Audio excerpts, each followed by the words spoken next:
We're back with the fourth round of the 2022 Outlaws Sim Series season. But once horse track now hosts Super Late Models Monthly in the Outlaws NextGen Cup Series field, take to the same place 265 times over, all of which is coming up next on Pit Stop TV. Good evening all, and welcome to the virtual Nashville, Tennessee. Devin Zimmerman joining me on the call this evening. I am Emerson Arden, and Devin, our first short oval of the season. We're keen to the fact that these brakes, well, they aren't the greatest. These cars, they have now higher horsepower, 675 horses under them, out of these tight and high banked corners at that, making a scenario unlike no other. How on earth are these drivers supposed to make laps around here? But really carefully, I mean, this track very narrow, but also very fast with the high bank turns. Kind of reminds me of just a little bit less than Bristol almost. But with the narrowness of this track, any incident could result in a big accident. So you got to be extremely careful. And you see it on the screen there. Turns 1, 2, 3, 4 looks very symmetrical to this Nashville Fairgrounds, and it is. I mean, the banking, we don't have the information there on your screen from what I can see, but it's definitely just a little bit less than it is at Bristol. But again, very short track here, just a little bit over a half a mile there, clocking it at 0.596. I see it there, 35 degrees of banking. On the turn, or in the turns there, down to 18 degrees of banking. But it is an interesting track to have these cars go to say the least. It's going to be really interesting to see how these drivers deal with it, with the brake situation that is in these cars. They're not the best with these heavy stock cars, but I mean, if there's any team of drivers that can do it, I am sure it is these Outlaw Sim Series drivers.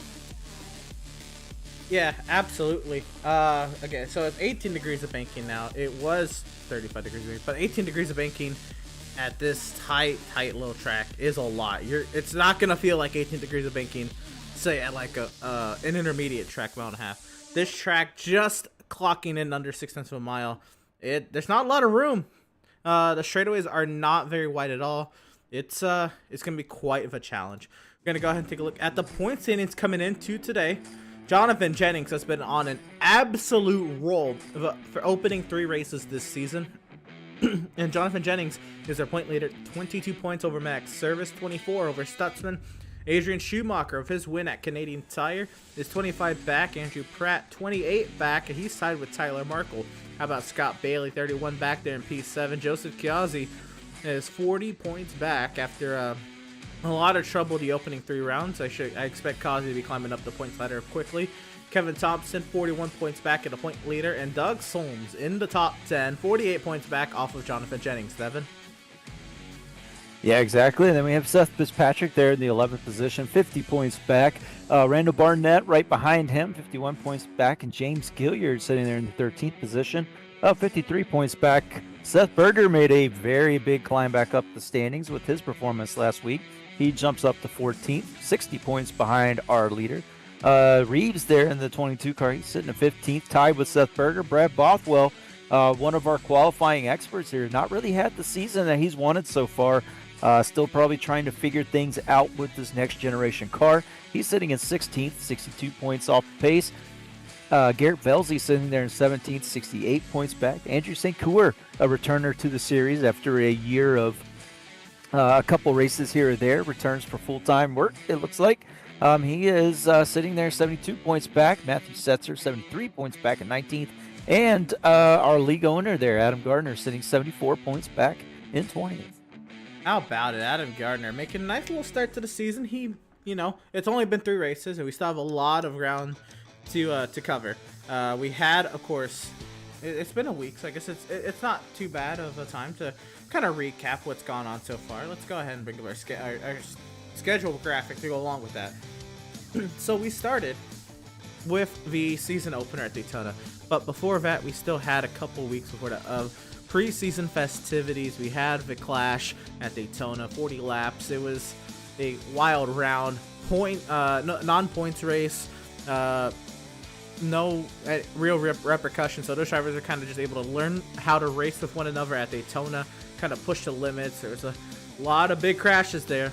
And we had the duels. They were very calm duels for the most part. Qualifying races that set the order for the season opener at Daytona. Boy, that was something else. That season opener had 15 cautions that were clocked in at 45 laps. We had 4 overtime attempts. And we had Joshua Land Fox come in and steal the show, a part-time driver who won it at Canada. And then Devin, we traveled north of the border. Yeah, traveled up to Canadian Tire Motorsports Park there in Canada, and it was a great race. We saw what looked like to be a very good battle developing between Joseph Causey and Adrian Schumacher. Unfortunately, Joseph Causey runs into trouble, just kind of losing it by himself, and Schumacher runs away with a pretty easily handed victory there. Then we head to Auto Club, where 2 weeks ago, we saw a fantastic duel between all of these drivers from the beginning to the end of the race. Just a lot of overtaking, a lot of strategy being called there, and ultimately it is Jennings who comes away with the victory at Auto Club. Tonight we're here at Nashville, so maybe we get another winner. We've had 3 completely different winners. Maybe we get another one tonight, our 4th different winner in a row. And then next week we head to Atlanta.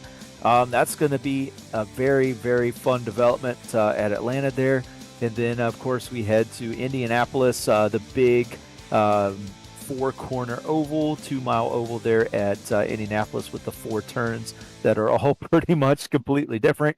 Then we head to Chicagoland, a circuit that's not on the schedule anymore, but a very, very fun circuit to drive. Then we go back short track racing in Iowa at the 7/8 of a mile oval there in the cornfields of Iowa. Then we head to Texas for our second super speedway race of the season. Then Bristol Dirt there is going to be the first dirt race that we see with this car. I don't think that we've seen a dirt race on this car yet, so we'll get to see one there in the 10th race of the season. Rockingham, the bumpy track at the Rock in North Carolina. We're going to head there at the 11th race of the season, and then we finally get to our second road course of the season in Watkins Glen. And now this, I like to call it the meat and potatoes. This middle portion of the schedule, this is what sets you up. This is the championship making portion. You got to obviously make the playoffs. You got to stay in the playoffs.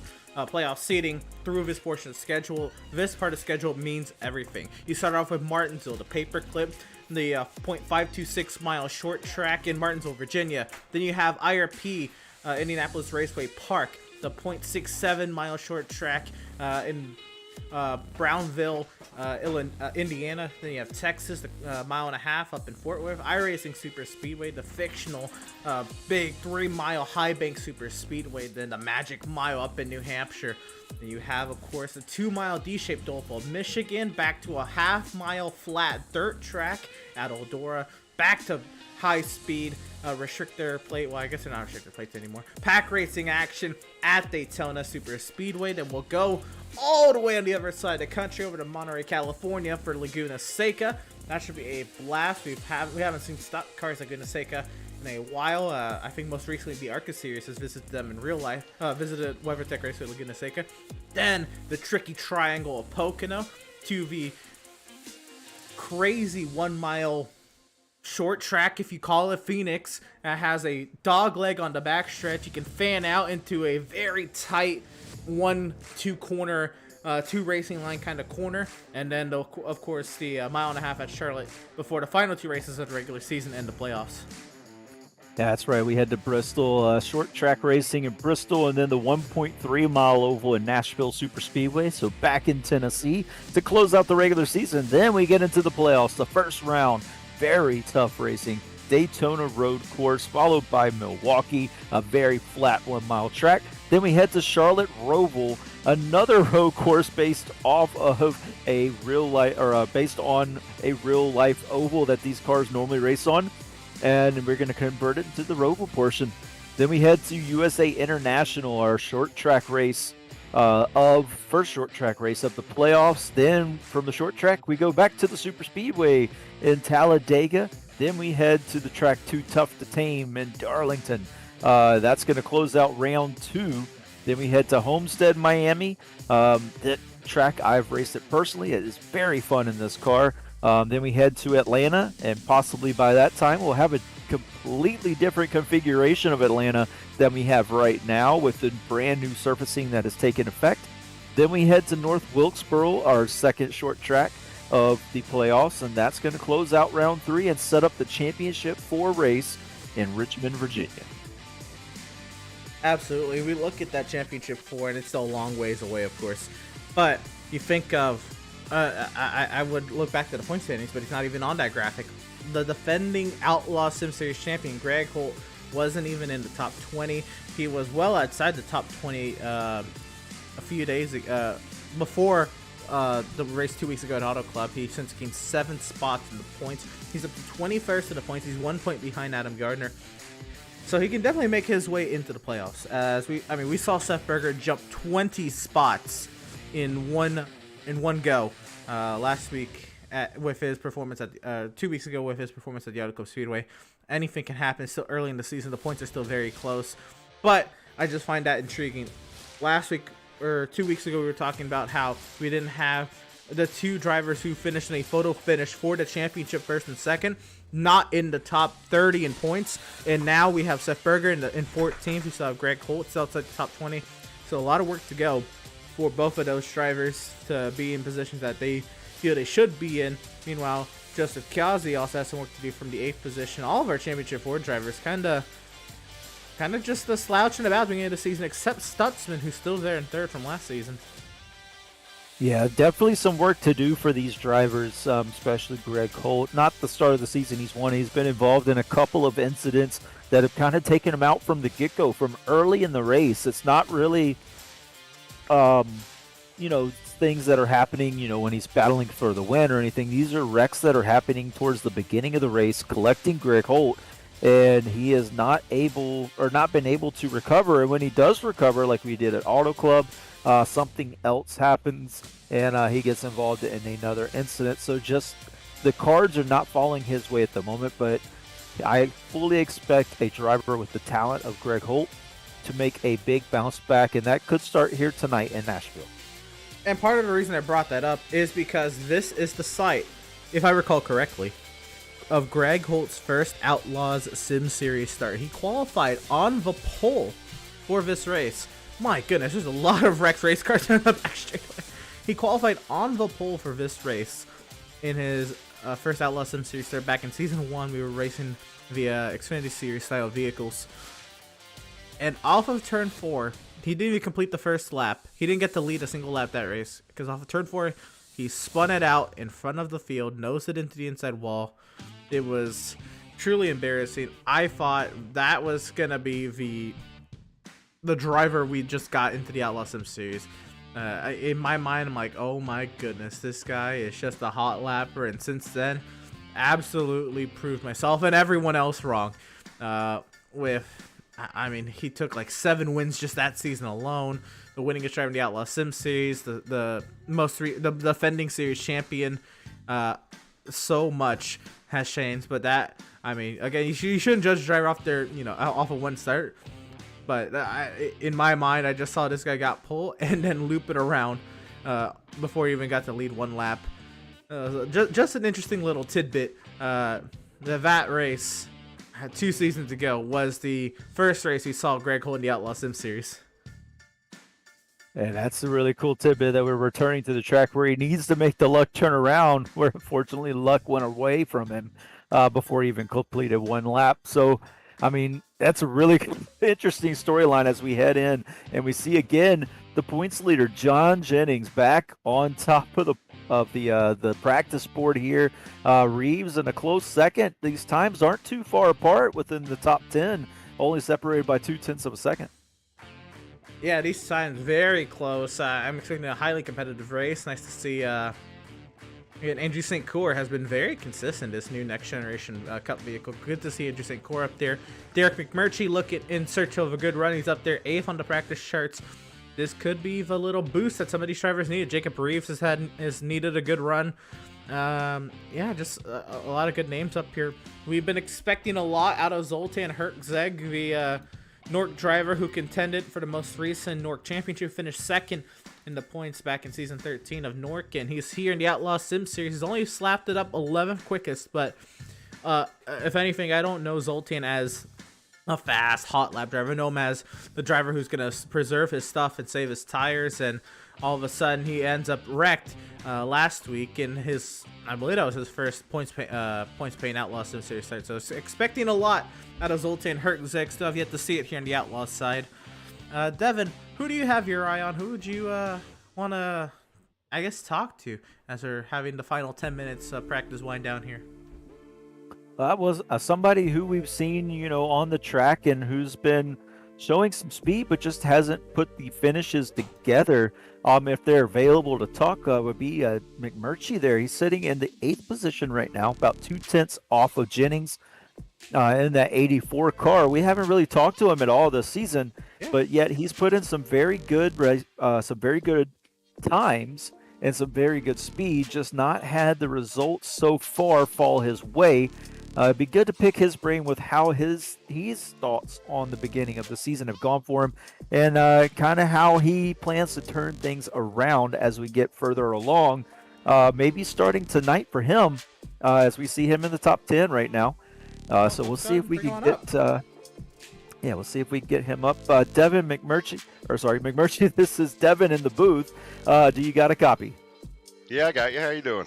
Hey, I'm doing good. I think this is the first time we've had you up in the booth this season, so we want to welcome you to the Outlaw Sim Series broadcast booth and kind of get your feeling on how the first 3 races of the season have gone for you, and what you plan on doing for the tonight as well as the rest of the season. Well, first 3's been rough, for sure, but it's been a lot of fun. I think we got a pretty good car tonight. We'll see if we can keep it clean and see what happens. These boys are fast in here. Yeah, that they are. And I mean, you've shown a lot of speed yourself so far this season. It just has not panned out your way in the first 3 races. Just unfortunate events have gotten you involved in some extracurricular wrecks.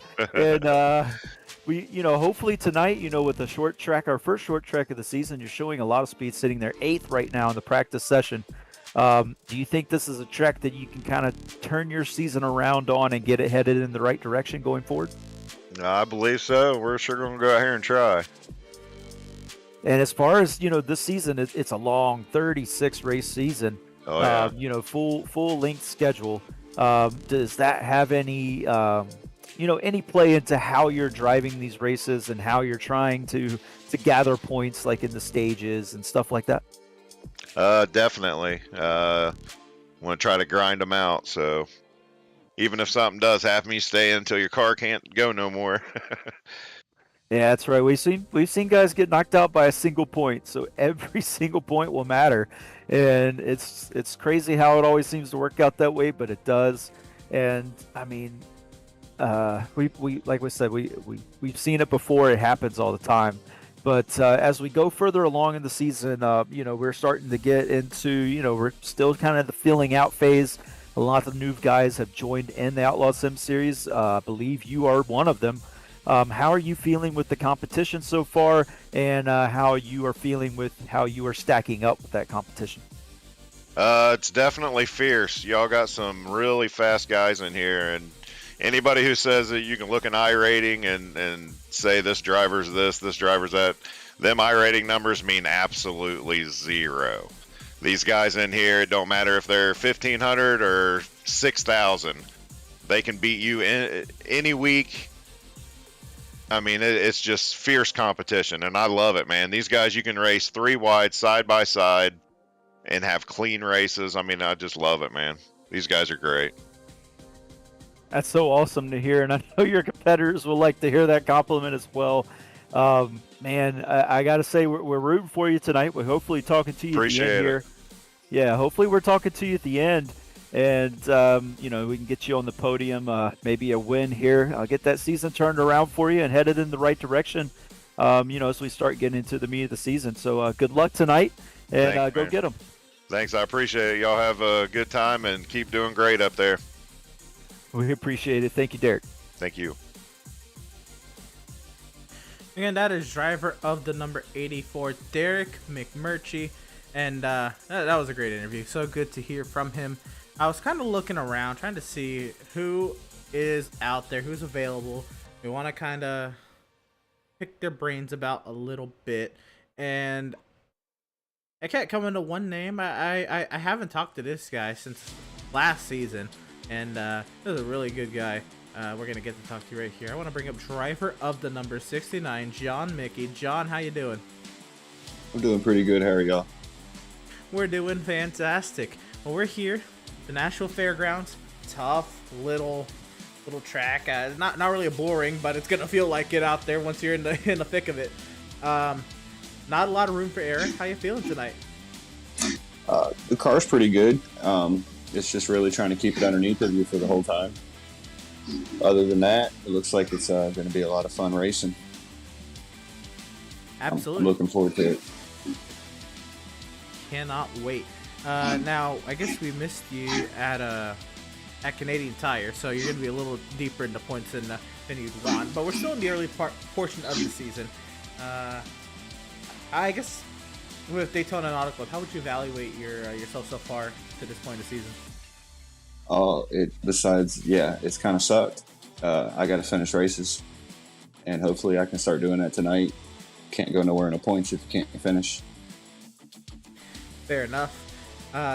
We can look, forward to tonight and coming up at Atlanta and a couple other tracks coming up on the schedule. Being this is another 36 race schedule, kind of what we ran in the first season of Outlaws. Does that give you kind of, I guess, hope or motivation that you have a lot of time to fix something, or because of the length, is it kind of dreadful that you have to kind of lug out another 36 races, or what's your thought when you only on race 4 of a 36 race season? I think it's going to get a lot better as the season goes on. We're going to figure these cars out, and I know I will eventually. It just takes time. And so far, the racing's actually been fun for what I've been able to do. So I just can't wait for the rest of it. It's not grueling to me. It's fun. But you love to hear it. That's what we hear a lot about these next-gen cars. And, of course, iRace is going to continue to update the cars, and we're going to continue to learn. And we're just going to take these cars to some amazing tracks this season. Cannot wait to see what is in store for us this season. So yeah, tonight, I know you're a smart guy. You're an intricate racer. And so I was thinking these next-gen cars are going to be kind of more right up your alley. What can you tell us, I guess, about tonight? Are these cars going to be really difficult on corner exit? Is it easy to get into the corners, or difficult? What's it like out there?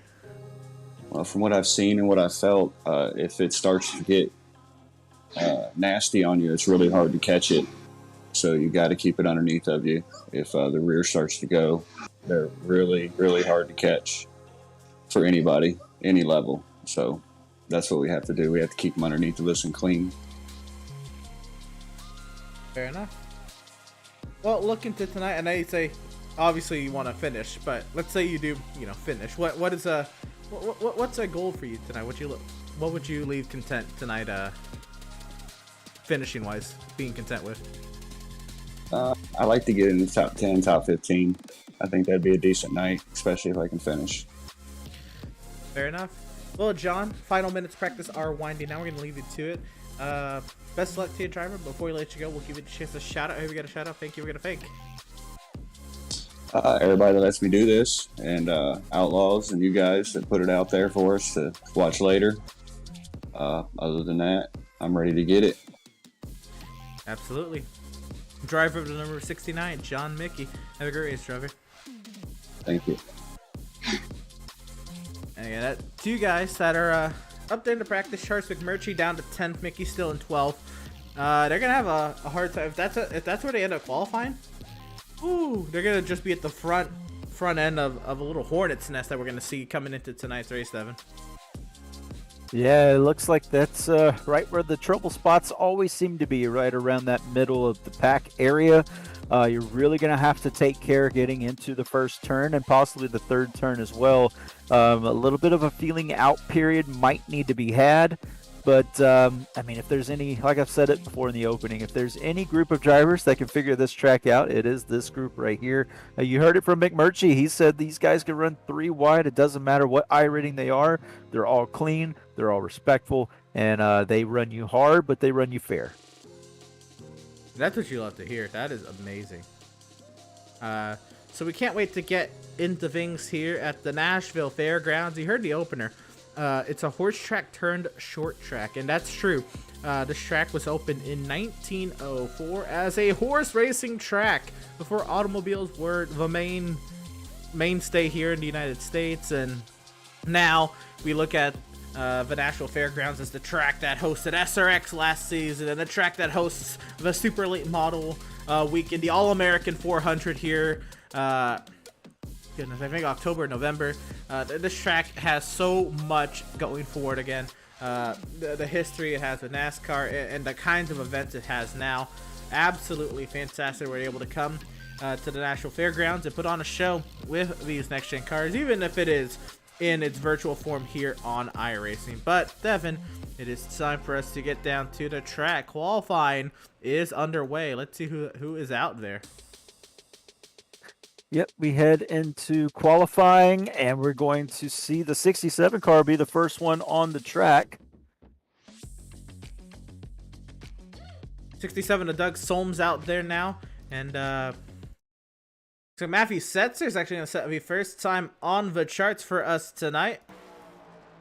Doug Solms now puts it top of the charts, already getting some nice little times in. But again, these guys get 3 laps, 3 attempts to set the fastest lap they can. And let's see who else is out there. We're going to ride on board here with the 82 of Adrian Schumacher. Yeah, Schumacher. We've considered him the road course expert along with Joseph Causey. You hear that right there? Downshifting. Yeah. I love to see that in this car. Yep, I love to see that in this car. We ran Phoenix last night, Emerson and I did. Oh, he loses it. Oh, no! Schumacher goes around. The good news is he gets 3 laps at it. And he's not going to reset, so that's going to do it for Adrian. I think he's out of laps. I think that was Wow. it. But I was going to say, Adrian's kind of been surprising us this season with how he has ran very, very well on the, the ovals. He's not really, doesn't consider himself the best oval driver. Yeah, he's up there competing every single week, it seems like, on these ovals, and he's only getting better. So I fully expect to see Schumacher, his name kind of creeping up towards the front of that standings table here very, very quickly and very shortly. And he'd probably be able to maintain it up there too. Now, this one's going to be tough because, again, I'm expecting a lot of chaos tonight. Jonathan Jennings, who else would it be to go top of the charts by nearly 0.2 of a second? My goodness. And he still's got another couple laps at him here. But we're riding aboard with Jonathan Jennings. You can just hear it. You can see it. Oh, he's going to go around. I was just about to comment on he went around because just there's so many bumps there through the corners at this racetrack. You saw the car bouncing up and down. And unfortunately, that is going to be a result of all those bumps. And that'll do in his qualifying attempt tonight. But he is on the provisional pole with a 18.447. Now Seth Berger taking to the track. Yeah, Seth Berger on the track now, former champion of this league. And, yeah, you just see those bumps. You see how rough that front of the car is bouncing. And you might think, oh, it's a sim. You really don't feel that like you would if you were really in the car. And that you'd be completely wrong. You feel every single bump in the steering wheel that you have. Second quickest. As Seth goes second quickest. But, yeah, you feel every single one of those bumps in the steering wheels that we use here for the simulator. And it jars your arms quite profusely. And that lap will not be better for Seth. I think this is his final attempt. He's going to go at it one more time.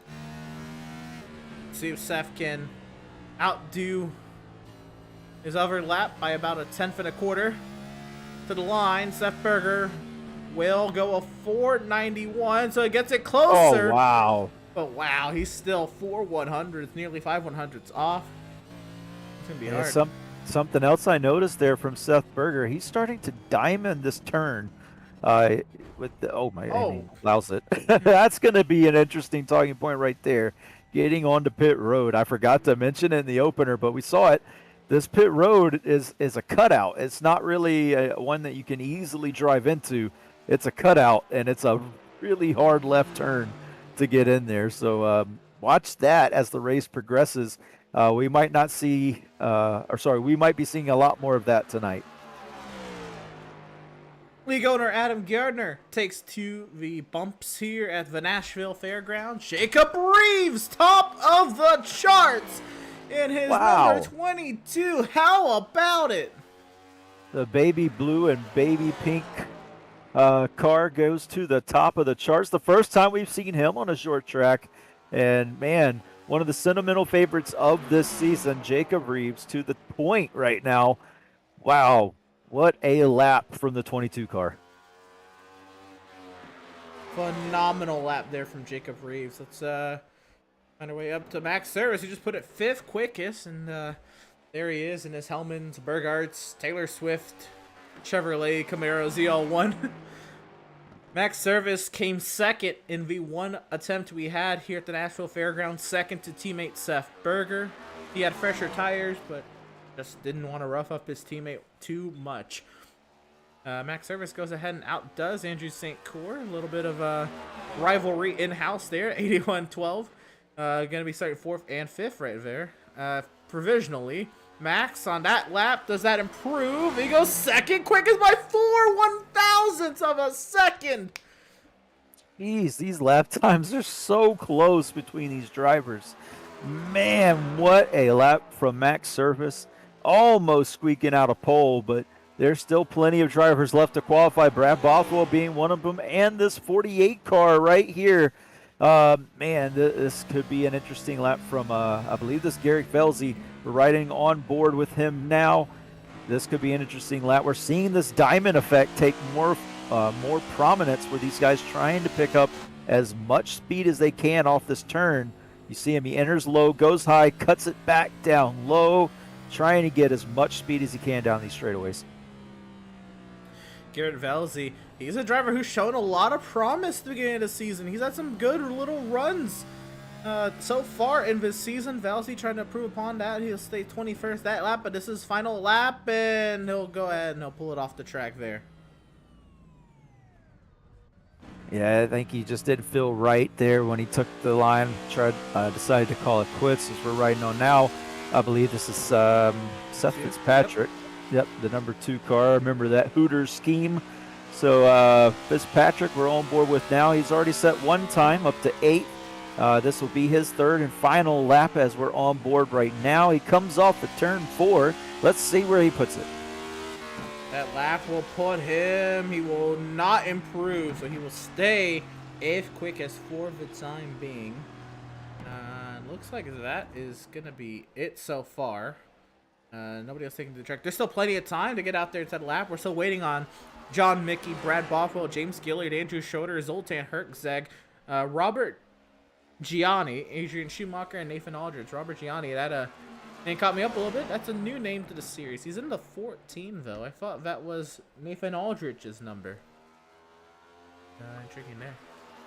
Yeah, and just to tap on to Derrick Mcmurchy, we interviewed him at the top, hoping that this would be a race that he could try and turn it around. So far, he has qualified in 18th position. You see it on the left-hand side of the screen. Sitting there in 18th position, probably just not able to put a lap together that he really liked. So he's going to have some work to do tonight if he wants to get a good finish. Well, Devin, looks like at the moment nobody else is taking to the track. So if under a minute left, that means that the 22 of Jacob Reeves is at the top of the charts.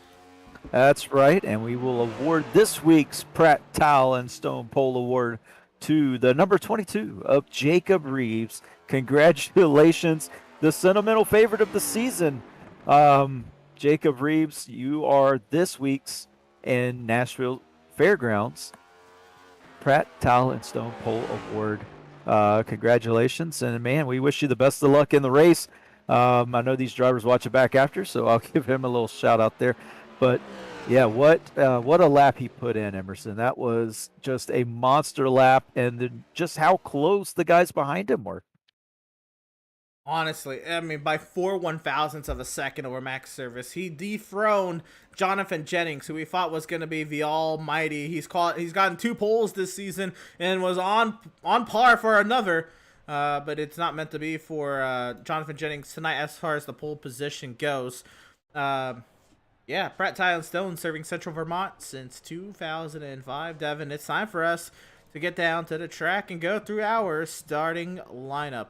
So here we go. Row number 1, it'll be, of course, our Pratt Tile and Stone Pole Award winner, the 22 of Jacob Reeves. The 81 of Max Service will be to his outside. Row number 2 will be the 91 of Jonathan Jennings, the 77 of Seth Berger. Row 3, the 12 of Andrew St. Cure, the 75 of Andrew Pratt. Row 4, it'll be the 42 of Tyler Markle, the 2 of Seth Fitzpatrick. And row number 5, the 88 of Joseph Causey, the 3 of Greg Holt. Devin? And there we go. Sorry about that. We have the number 71 there on the I cannot see. I'm sorry about this. I'm having troubles with my screen. But yeah, Jeremiah Stutzman there in the 11th position. To his outside, Devin Smith in the 95. In the next row number 7, we're going to have Kevin Thompson in the 21. To his outside, Matthew Setzer in the number 5 car. In the row number 8, Eric Peck will be on the inside in the 16. Scott Bailey in the 11 to his outside. Row number 9 sees Matt Rogers in the 96 and Derrick McMurchy in the 84. Starting on 19th position in row 10, if Aaron Elam Jr. brings it in the 98 car, and Jason Miz to his outside in 20th. Emerson. Row number 11, it'll be the 48 of Garrett Velzy, the 56 of Adam Gardner. Back in 12th, it'll be the 67 of Doug Solms, the 63 of Randall Barnett. Row 13 brings the 39 of Zoltan Herkzeg, the 14 of Robert Gianni. Row 14, it'll be the 31 Lane Green Fast Machine that didn't qualify this time. That's a shocker. We usually see Buffalo at least take an attempt at pole position with all his poles last season. It'll be 27th for Brad Buffalo, the 32 of Nathan Aldridge to his outside. Row number 15, it'll be the 69 of John Mickey, the 33 of James Gilliard. In the final row of tonight's race, the 47 of Andrew Schroeder, the 82 of Adrian Schumacher for tonight's 32-car field. Here we go. They are off and rolling on their formation lap, Devin. Yeah, we're not going to get two laps here. We're going to go green right away. These guys going to catch up real quick, get kind of set up here, and get ready to go green, Emerson. Well, actually, we're not going to get 2 base laps. That's intriguing. Actually, yeah, we are. We will get a second base lap. Oh, there we go. Okay, I was worried. The lights were off on the pace car there. I was kind of getting worried, but right. Yeah, just to look at this restart here. This first turn is going to be monster, and with the weather there, it doesn't really seem like it's going to factor in at all. 67-degree track temp, very cool tonight in Nashville, virtual Nashville, Tennessee. Winds about 3 miles an hour. That's about standard. A little bit of a light breeze going through the track should not upset these cars too much. What I look at is that run off of turn 2 could really catch some guys out. Well, here we go. It is time for the iRacing.com safety vehicle to find its safety in the pit lane. The 22 of Jacob Reeves is going to lead us to the green from the Music City.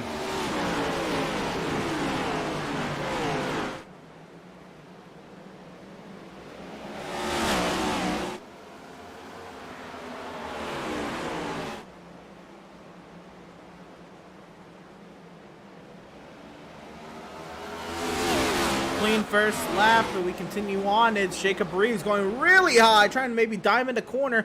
Max Service trying to dive it to his inside. Service sideways off the corner. Here comes Jennings. Yeah, Service maybe trying to pick up the throttle a little early, try and get to the inside of Reeves there is not able to do it, but he's able to maintain position for now in second place. Looks like that high line might be something to factor in here as we go low or get longer in this race. As Seth Berger looks to the inside for third over John Jennings. Jonathan Jennings under sack from our season 1 champion Seth Berger. Berger trying to see what he can do to put that 77 up into the podium. Max Service with the fastest lap time around. Yeah, that 81 car looks dialed in from the early onset here. Really getting through these turns very well on the inside. Caution is on the speedway. Kevin Thompson around on the back straightaway. That car is pile up. Oh, pile up. Parking lot on the back straightaway. Oh my goodness. We mentioned in the opener. Oh, the leader's gonna have to stop. This is not good. The leader's got to stop. Oh no. Oh, they're still hitting. Oh no. What is going on here?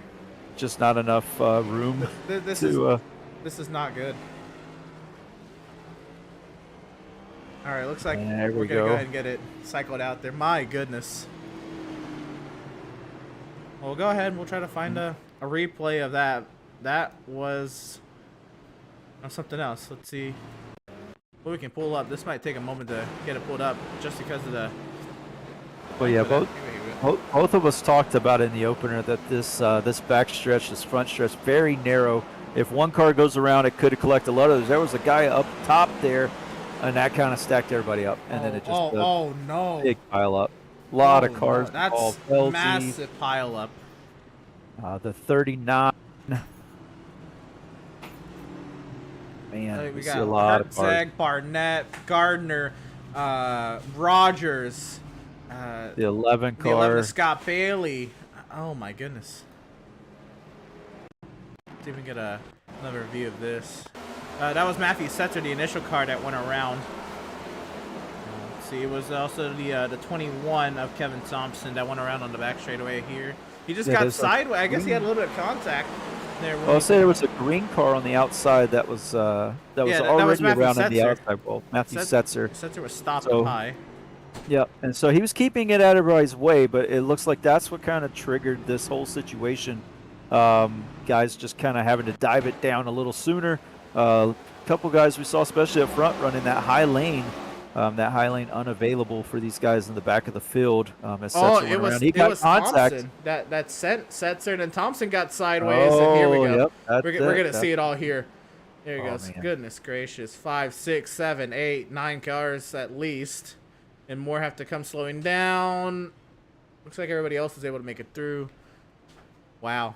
Nearly a 10-car pile up on the back straightaway here at the Nashville Fairgrounds early on in this race. Yeah, I mean, it's just been the narrow nature of these two front and back stretches. Just not enough room to get around, and if one car goes and you're not able to slow down in time, you're going to be in it. But for Jacob Reeves, though, this gets him some good laps led as we see these cars have finally caught the pace car, lost it for a second. But we're going to get a restack. Yep, here's the choose. Everybody making their choices. See the driver like could choose the left and the right. Yep. Yeah, a lot of guys taking the high line here. That's quite surprising. With the banking that's at this track, I mean, it is 18 degrees. It's not too terrible, banking. As say like somewhere like Bristol or something, but you fully expect to see maybe that diamond effect on the inside lane be prominent, but maybe not. Maybe that high line They're gonna add a pace lap here. So we are not ready to go green. Fair enough. To be fair, we got really jumbled up there on the back straightaway with the initial caution lap coming out for the wreck back there. Everybody had to stop, and I think the order might have gotten a little jumbled up, so everybody's going to make sure of that. The 47 of Andrew Schroeder also looking for his place in line. But you're right, Devin, the banking up on the top side, that, it's only 18 degrees, but because of the length of the track, I kind of alluded to earlier, but I didn't really say it like this. It gets magnified. It almost feels like 30 degrees of banking because of the length of the racetrack.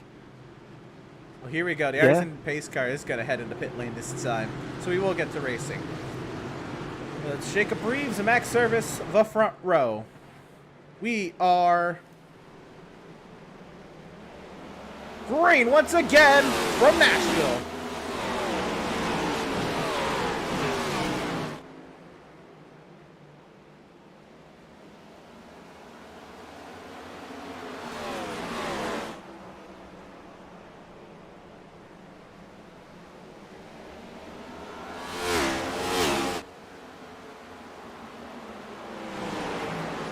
Jacob Reeves has opened up a large gap, over half a second back to second place. Jennings and Service. Service got a bad start on that inside lane, so it looks like Reeves had his line picked perfectly. We're kind of talking about that banking on the high side, Devin. Yeah, and Reeves, now you see him, he's really taking advantage of that diamonding effect. He dives it in, not as low, not all the way down to the yellow line, but he's still doing somewhat of a diamond to try and get the best exit and best entrance into the turn, keep the momentum in the car up. As we see now Greg Holt battling back here. This will be for the 7th, 8th, 9th positions with Andrew St. Cour and his teammate Joseph Causey. Also Tyler Markle in there in 10th as we see maybe some contact. Oh, and Jennings is now diving it off to the inside and clear to the race lead. Try to see if we can get that. We'll see if Reeves does get attacked here by Max, and we'll try to go back and get that replay for you. Looks like Reeves will slot in line for the time being. Let's try to go back and find that replay of Jacob Reeves getting overtaken for the race lead. And this is set up for a while, so we'll get to see it here. We'll watch it from up above. You see Jacob Reeves there in that second lane. Jennings, he loves to roll that bottom. Yeah, he's definitely been rolling. He runs a little bit higher here in 3 and 4, but what a massive run he gets off of turn number 4. And that was enough. You know, just that run off the corner. He can roll the bottom better than Reeves can roll the top. And Jennings was just able to close, and then they went side by side. And by the time we cut to the battle, this was it. They were side by side in the corner, and Jennings just cleared him off the corner as Reeves went way high. Yeah, it looks like he gave plenty of space there, maybe trying to dive it in a little deep as well and overshot the entry into the turn. That hands Jennings the lead. And last week's winner off to a great start so far as we see Derrick Mcmurchy slow on the backstretch. Oh, he does get it down the pit road safely. That is unfortunate. And he is also traveling through the pit stalls. That is a no-no. Oh, no. Yeah, a rough night for Derrick Mcmurchy. A rough start of the season continues, unfortunately. Looks like he was involved in something there on the backstretch as we were in the replay there. Oh, and around goes somebody up in turn 2. That's the Devin 95 and Devin Smith. That could be exactly what happened to Mcmurchy. He goes around and it looks like he keeps it rolling. That's a car, too. Oh, man, that is a nice paint scheme. The NASCAR racing paint scheme. They're throwing back to the old NASCAR racing computer games. That's unfortunate there. I don't see that torn up. But around goes Garrett Felsey. What a catch. Oh, wait. Oh, no. Oh, my goodness. Wow. We might be saying that a lot, Devin. I think so. I think it's this turn 2. Kind of like something like the Magic Mile up there in New Hampshire. This turn 2 is kind of becoming very treacherous to handle here. Is man, Jennings has really opened up a lead now, about a second and a half over Reeves as he's under fire from Max Service from behind.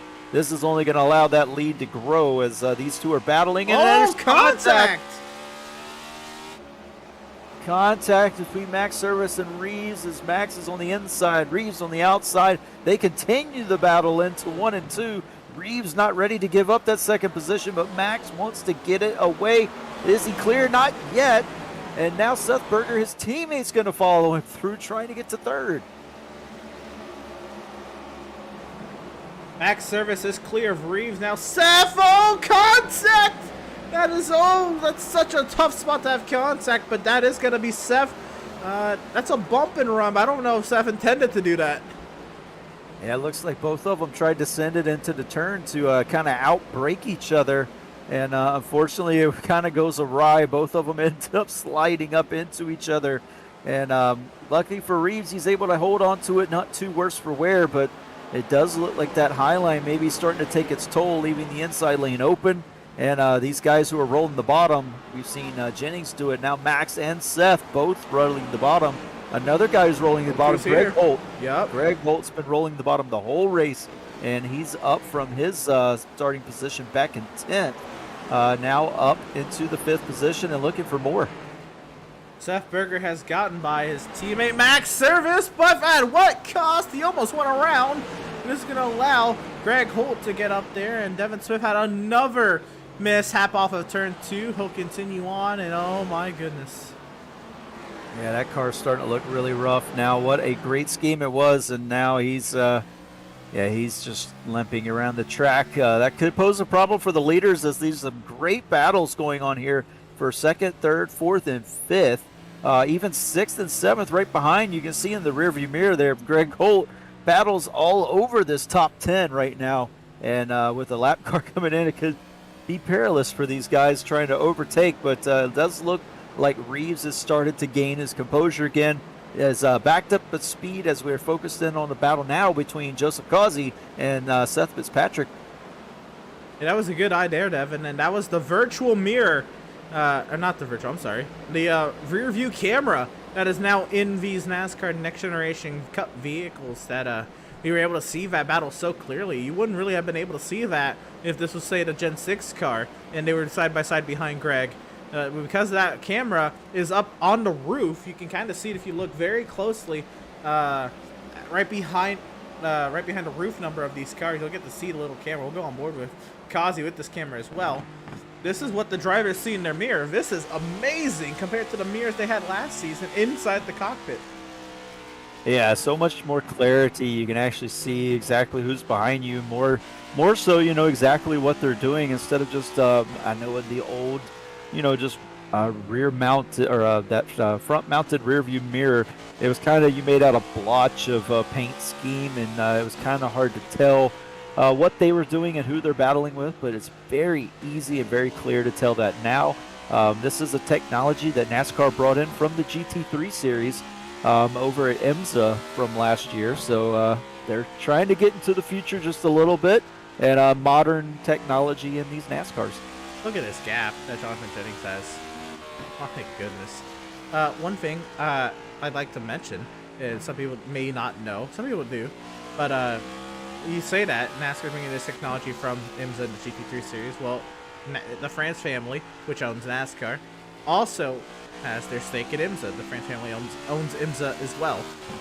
When they took over the American Le Mans series back in 2013, went to the Francis. So very, very similarities. And I hear a little bit of a rumor, but there's going to be a press conference tomorrow with NASCAR and IMSA execs. So a lot could be coming for the future of NASCAR if we're looking at the IMSA series. Just to throw that out there. And Andrew St. Cyr has come to a complete stop on the racetrack. Oh no. And here come the leaders right here. Unfortunate for Andrew St. Cyr. I mean, he had a good starting position and has shown a lot of speed. He's kind of been one of those guys who's had the speed, just not the luck so far this season. And what a beautiful paint scheme that the Advanced Auto Parts car is based off of a Ryan Blaney scheme that he's going to run later this year. And unfortunate to see that 12 machine around as he's finally getting back up to speed right in front of second place Seth Berger. Let's try to see if we can find out what happened. This might take a moment. Oh, here we go. We found out how this happened. We're going to catch up with Andrew coming off of turn 2, and that was a late spin. My goodness. I think that was a shift. Oh, wow. Yeah. That could, I could agree with that, because the difference in RPMs, the drop in RPMs, that could cause something like that. Absolutely. I think that he may have downshifted instead of upshifting there. When you drop it into 4th, if you drop it into 3rd, trying to pick up the speed, it's just going to loop around, and just that amount of torque from those rear tires looks exactly like something that would happen if you're downshifting when you should upshift. Well, the other driver in that house, Max Service, is under heavy fire for the 3rd position from the 3 car of Greg Holt. And look at this battle continue on. Greg trying to really roll that bottom to the inside of Max. Jacob Reeves is falling back to the 5th position there and sits there. But Max is under heavy fire from the 3. Yeah, and Greg Holt again slowly making his way to the front. We've seen the speed out of that car all season, just not had the luck to go with it so far. but definitely showing the speed this time, and we're riding on board, looking back at Reeves from the back of the 3-car here. There we go. That's all right. Yep, there we go. That's Max Service's rear bumper. Looking back at Greg Holt. Oh my goodness! Oh! And he got the apron there, not able to hold it. That's going to put him under fire from Reeves. Wow. Wow. Greg was ambitious. Maybe he saw the lappers coming up, and he knew that he really had to maybe get by Mac before he got into dense lap traffic. And now he's back. He's going to have to go at it again. Yeah, Max not making it easy on him by any means. Really making Greg have to work for this one. Greg Holt a little bit faster right now, but especially at short tracks. Track position is king, and this time it looks like Greg Holt's going to be able to get to the bottom. He gets around the 81 car, but the 81 has the run. He's not going to look to the inside. Instead, he's going to fall under pressure from Joseph Causey.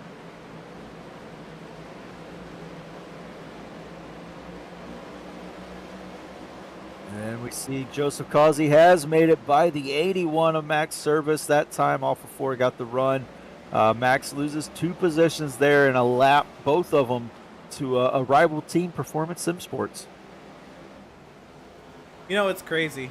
What's about to happen here if Greg gets to Seth and Causey follows is Tuesday.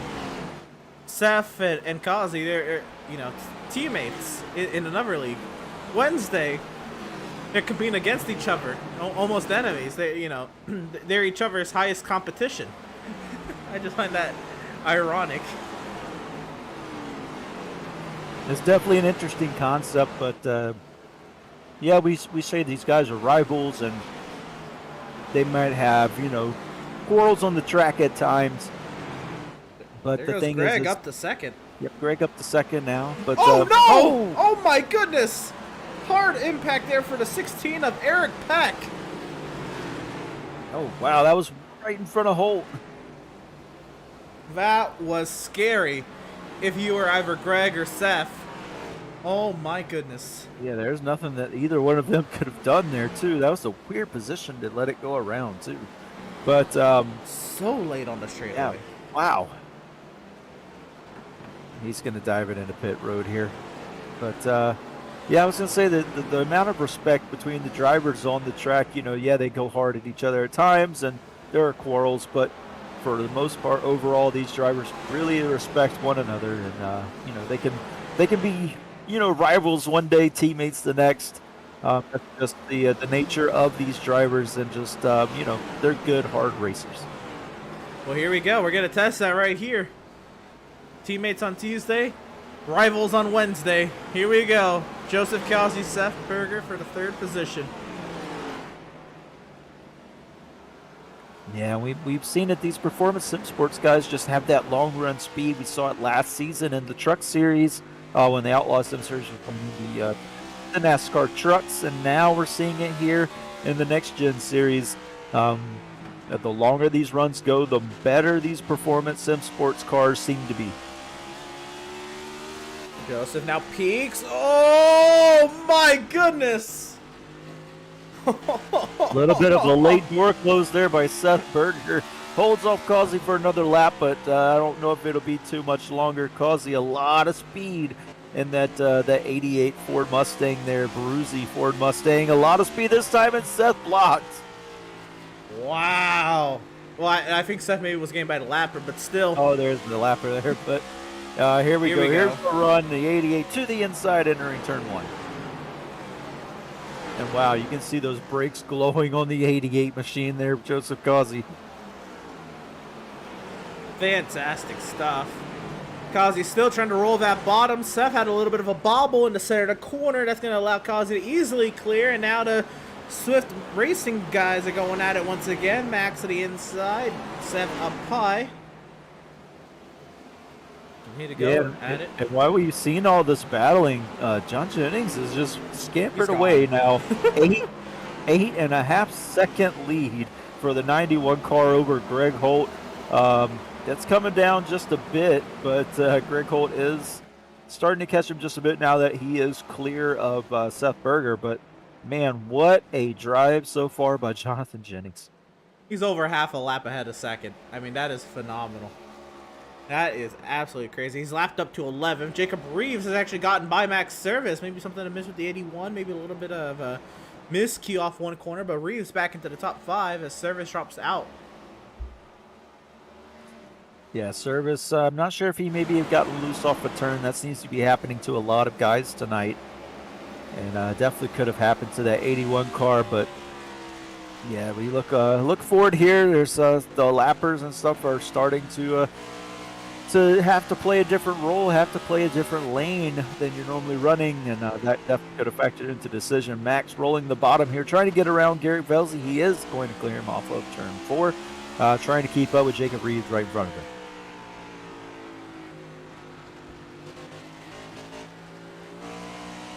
You have to hear how much they feather the throttle, Max does at least, until he gets full throttle on that straightaway. It is so late before he's full throttle.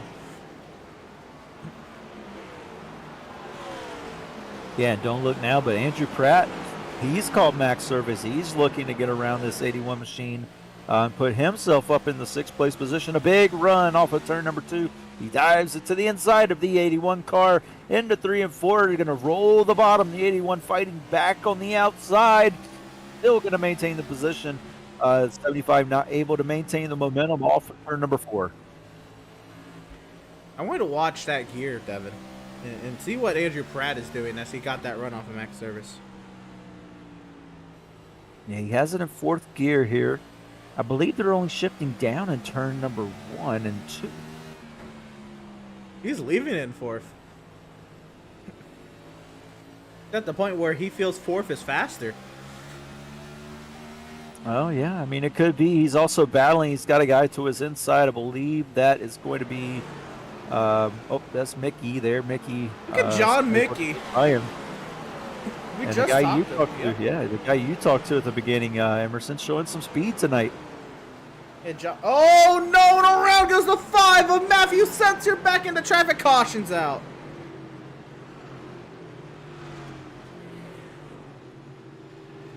Oh, oh boy. I was going to say, I think they threw that caution just because he spun up in the front of everybody.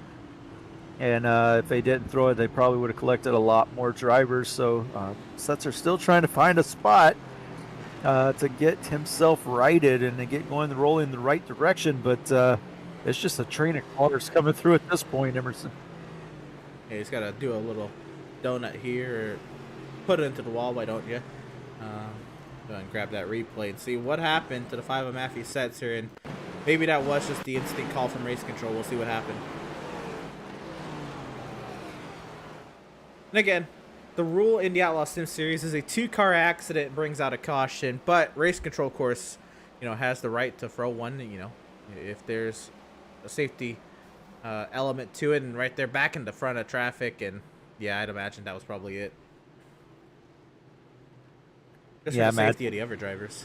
Yeah, the leaders were coming through right there, and I imagine they're calling caution, caution, caution. So they're able to slow down and safely avoid Matthew Setzer and not be involved in that incident as well. Try to board and see what happened from the 5 of Setzer. He falls behind McMurchy there in the 84. The Setzer, he's already 19 laps down. I mean, what is going on? Oh, goodness. Yeah, it looks like he's just trying to gas it up, keep momentum up on the high line, and just went around on him with the bumps coming off of turn number 2. We've talked about that turn a lot, catching some guys out, and it does so again with Matthew Setzer. Pit stops underway. Actually, it looks like Jennings already has caught up to the pace car. There's that, but I guess these are the lapped vehicles, right? So lap vehicles are not allowed to pit with the lead lap vehicles. Yeah, these are the lap vehicles coming off the pit lane. Yeah, and the guy that definitely did not want to see that caution, Sean Jennings, 8.5 second lead at one point. Now he's going to be split back up and have to do it over again. But this time he's got a new chorus behind him of drivers.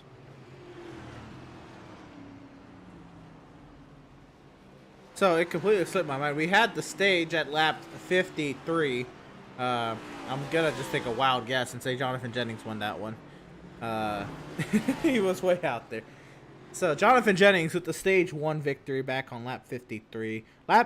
Stage 2 will come to its conclusion at the end of lap 120. So 50 laps to go. This time out of start finish, I believe we're gonna have the choose rule right here. 50 laps to the end of stage number 2, and we'll re-rack them. We'll go at it again. Does anything have what it takes for Jonathan Jennings? The choice is being made: high side, low side. I'll be honest. There's a couple lap cars that just really didn't make a choice, but yeah, I'm not sure what's up there, but yeah, definitely some lap cars not making a choice. And we're going to add a pace lap. I'd imagine this is probably for the waiver rounds. Stick them around and make a choice and, not be eaten up by the leader right as we go green again. Well, let's go ahead and take a look and see how the weather has changed. We're now nighttime here at the racetrack, and the track we re-chose, so we weren't ready to choose. 10-4. Interesting there. Both of the Performance Sim Sports guys take the inside lane. But, yeah, we get back to the weather. It's not changed much. Track temp probably just due to how many laps these guys have run, up 1 degree. But the winds stay still relatively calm out of the south at about 4 miles an hour. Added another pace lap. We've had 1 lead change today. That was Jacob Reeves losing the lead to Jonathan Jennings. 2 cautions now working. Our 13th completed lap under caution. Will this be the time we get the 1 to green? If I knew we were going to add these caution laps, which of course I know Race Control is trying their hardest. There's actually Joshua Balliet is up there with a new guy as well, working at Race Control, and I mean this is a short track. Things get really jumbled up here, so it gets tough for Race Control at times. Just want to point out a big shout out to John Jennings there on the paint scheme. I just actually realized what it was. Callahan Auto Parts Store car, based off of the movie Tommy Boy. So. Cool little tribute there to Chris Farley. I really like that, Jennings. How about that? The iRacing.com safety vehicle finds its safety in the pit lane. We're back at it from the Fairgrounds.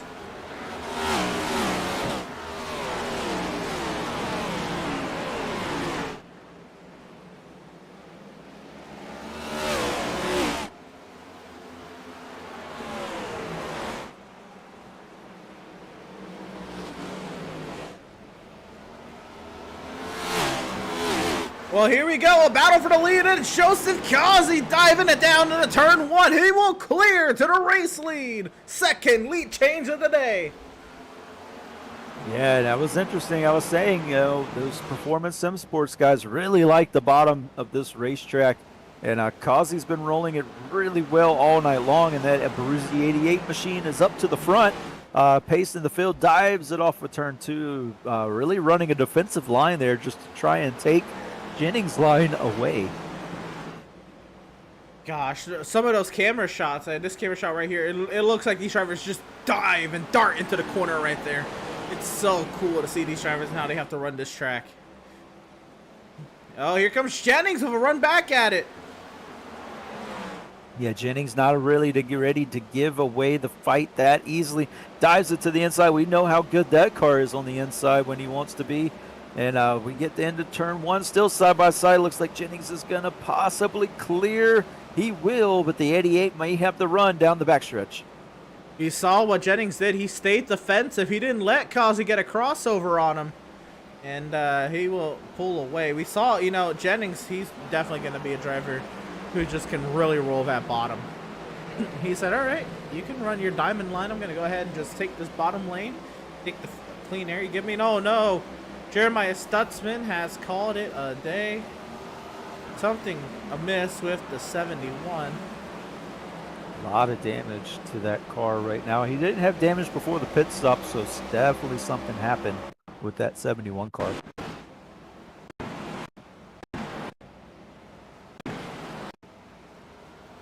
Looks like he's just been back there for a minute, so I guess it lit up red on my end for whatever reason. And Matthew Setter's also called it today, but we are back to racing here, and it is Greg Holt who's up to second. He's gotten the fastest lap. Does Greg Holt have what it takes to take it away from Jonathan Jennings? Yeah, Causey really falling off the pace here after getting to the lead for a second. So I'm not sure if that was just a play to get a bonus point for leading a lap, and then he's going to fall back and try and conserve. But Greg Holt likes to play the long game. He likes to have the best car at the end of the run. We saw how big of a lead Jennings had, though. So Greg Holt really going to have his work cut out for him if he wants to challenge this 91 machine. I'm starting to notice Greg Holt, another one of those drivers who leaves it in fourth gear and actually has to really feather the throttle there off of fourth. But I saw drivers shifting in practice. Like, yeah, that absolutely makes sense. You know, it's just, you know, a track where you have to slow down a lot of these corners. But drivers now leaving it more in fourth gear. I can't remember if they're able to change the rear end ratio. They are able to change the rear end ratio, so maybe I can't imagine why drivers wouldn't have, you know, made it where they could use fifth gear for this. But yeah, I'm not sure. The RPMs aren't super high when they get into the turn. Maybe just under 9,000 there. You see. They could have shortened the rear end, no? To have this happen for fifth. You could, but a lot of these guys, of course, you know, customary to the four gearbox that used to be in NASCAR. Now we have 5 in the Cup Series, so maybe it's just a comfort thing for these drivers, kind of custom and used to using only 4 gears. I think so. Let's see here. Seth Berger also leaving in fourth gear. Looks like a lot of drivers are starting to adapt to that. Leave it in the fourth gear. Oh no! Andrew Sincor back hard into the inside wall. Yep, Andrew Sincor not having the best of nights here. Gets it rolling again, and he's going to stay out on the track. But yeah, that 12 car's taking quite a beating tonight. Jacob Reeves and Max Service, the closest battle inside the top 5. Jacob Reeves, remember the speed he had on the short run. He started to fade in the middle of a long run. And at the very tippy end of the long run, before that caution came out, Reeves was starting to rally back. Yeah, it looks like he backed off at the end of in the middle of that run, really trying to save his stuff, realizing that he was running really hard. Wanted to save his equipment, and it kind of came back to fruition for him at the end of the run. Another driver that maybe thought, hey, maybe I do have a really good car on the long run here. I want to save my stuff a little bit, so could see a similar strategy from him now. But yeah, he's in front of the 81 and running the line he is. It's going to be really hard to get around him.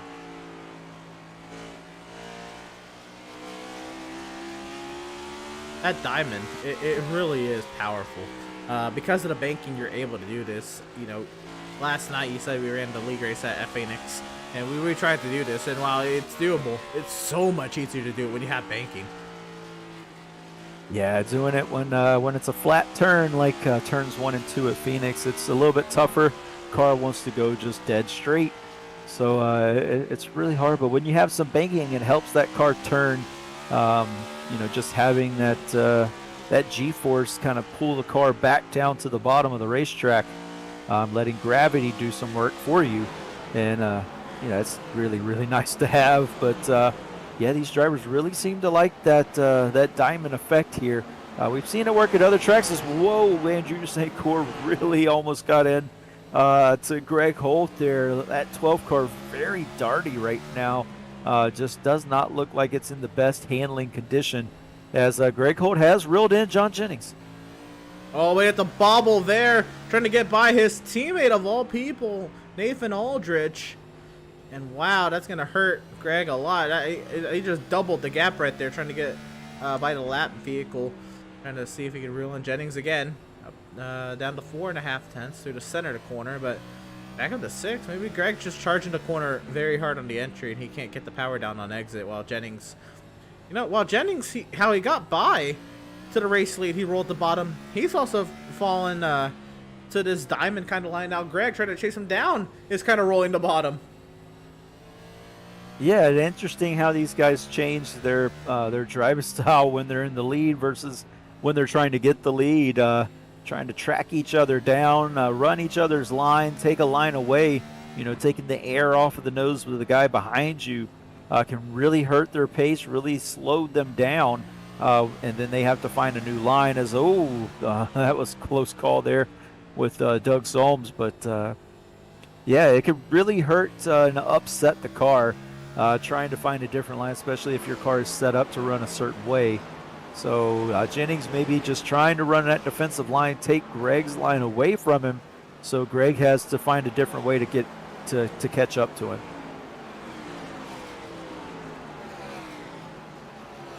Stage 2 points will be awarded at the completion of lap 120. We've just started lap 100. Quick shout out to our partner Seth Fitzpatrick, Tucson Sound Art, Purple Vehicle, Carolyn, Maine, Whiplash Media, and BAM Racing Videos. Now 100 laps complete, which means this track clocking in at just under 0.6 of a mile. That means less than 60 miles complete here at the Nashville Fairgrounds, but it's already been a pretty decently length race. I think we've fallen now almost to the hour mark. I'd say we've gone to about 42 minutes of racing action so far, and halfway tonight we're looking at about lap 133, if you want to round up there. So intriguing. Looks like we also had somebody just take to the pit lane there. Jonathan Jennings, absolutely dominant today. Been as low as third. He's led 86 laps. And it's just an absolute dominating performance by the 91. He won at Auto Club 2 weeks ago, the last race in this series, and he did dominate that race by any means. Just kind of came out at the end on the last pit stop and had the best car towards the end of the race, and then the best position to get it done. Tonight, though, a completely different story. He's been here in the lead mostly all of the race, it seems like. And, man, that car is on rails. He's opened up about a second gap so far on Greg Holt. We really don't see that too often done to Greg Holt. Normally he's the guy that's, picking up the pace as the run goes on. Well, how about this? We got teammates duking it out with inside the top 10 here. This is the battle for the 7th position. Seth Fitzpatrick trying to fend off teammate John Mickey. Mickey was all over the rear bumper there, all through the center of these corners, but Fitzpatrick just puts the power down better. Yeah, he does get the power down, running a little bit of a higher line. Now he runs to the inside, but Mickey might have the run here off the turn. He's not able to maintain it, but man. He gained, actually. Yeah, he's here we go. Now he's going to get it possibly. Right there, Fitzpatrick pulled. Yeah, it's so tough. It looks it's so tough to maintain it. Then there's the guy behind. At certain points, you think you're gaining a little too fast on him. You don't want to send your teammates, so you back off just a hair, and it kills any chance at a run. But here we go. It looks like he has a much better run down turn number 3, just not able to get it done. Sending it in there. They have to run the outside. Yeah, they got to run the outside of Solms there, almost clipping the wall, both of them. And, Mickey goes high, Seth goes low. Let's see what happens. That's going to be huge for John. Look at this. Oh, but he bobbled over the bumps. He tried. If this track was a little bit more smoother, that would have been amazing for John. Yeah, that would have been a big run down the backstretch here. This is the closest battle on track right now that we have.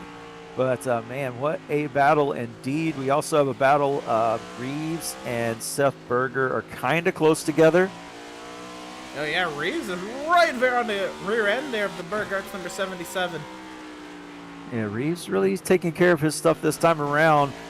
Just looks like the Swift Racing guys, their car may be set up for somewhat of a shorter run, not really these long runs.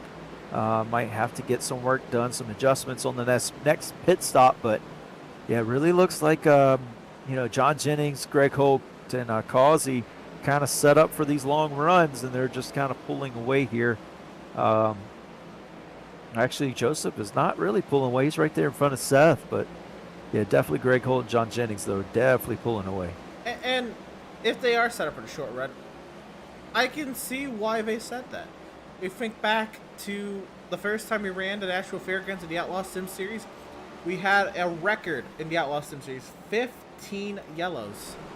We think back to, how difficult this NextGen vehicle has been on everybody. Their learning process. This is the first short track of the season, and a track that's been, I know we've only ran one other time here, but a track that has produced a high amount of cautions, and a car that's very difficult to drive, that has been causing crashes all over the iRacing service. I mean, this car is difficult, and we've seen even the best of drivers, lose these vehicles. I could expect, I could understand why drivers expected, quite a few cautions maybe in the early going of this race, but it looks like everybody has this track and this car pretty well figured out, at least this week. Yeah, now we only have 4 laps to go in this current stage number 2. So if Reeves wants to get it done and get up to 4th position, he's going to have to get it done here really quickly. He's trying to dive it off, but it looks like he's kind of lost some of his steam from when he was right on that back bumper. But we go back here to the battle between Mickey and Fitzpatrick. Those two can battle it here for position. They've got a couple of lap down cars in front of them, though, that may factor into this decision. We'll see here how aggressive will teammates be on one another for stage points, for one stage point between them. Intriguing. You saw Fitzpatrick actually really go up there in the center of the corner, try to get that run. He's not going to pull up to Andrew St. Coeur as Mickey's not clear of Aldrich. And here we go again. Mickey will try to chase him down. I don't know if Mickey's going to have the time, but Fitzpatrick clipped the apron there. Oh, a huge send for John. Yeah, he's really getting sent there, and Fitzpatrick really checking up just to get around Andrew St. Coeur. This could be it. No, he's not able to get it in. I think if that wasn't his teammate, he would have done that. He would have sent it. Yeah, and he's loose getting off the turn. So this might decide this battle. Fitzpatrick is going to hold on here as we're coming to the end of stage number 2. The 91 of Jonathan Jennings. 2 for 2 win the stages. Stage 2 for the 91. Greg Holt gets second over Joseph Causey, Seth Berger, Jacob Reeves, Max Service. Then this battle, it'll be Seth Fitzpatrick over John Mickey, Andrew Pratt, James Gilliard lapped, and Pratt has a 10-second advantage over James Gilliard between 9th and 10th. So that is how the stage rundown works. Yeah, and I know he's a lap down, but I have to say, James Gilliard, normally we see him, he's had the worst luck in that 33 car. But, yeah, he's in the top 10 here. I mean, yeah, he's a lap down, but overall, I mean, he's got a little bit of damage to the right rear. But for the most part, that's a decent run so far in this 33 machine. Well, James Gilliard, he only has the top 10. He has the top 10 from Canadian Tire, and he kind of got that late because of a couple late wrecks. It has not been Gilliard's season. He has an average finish this season of 15.67.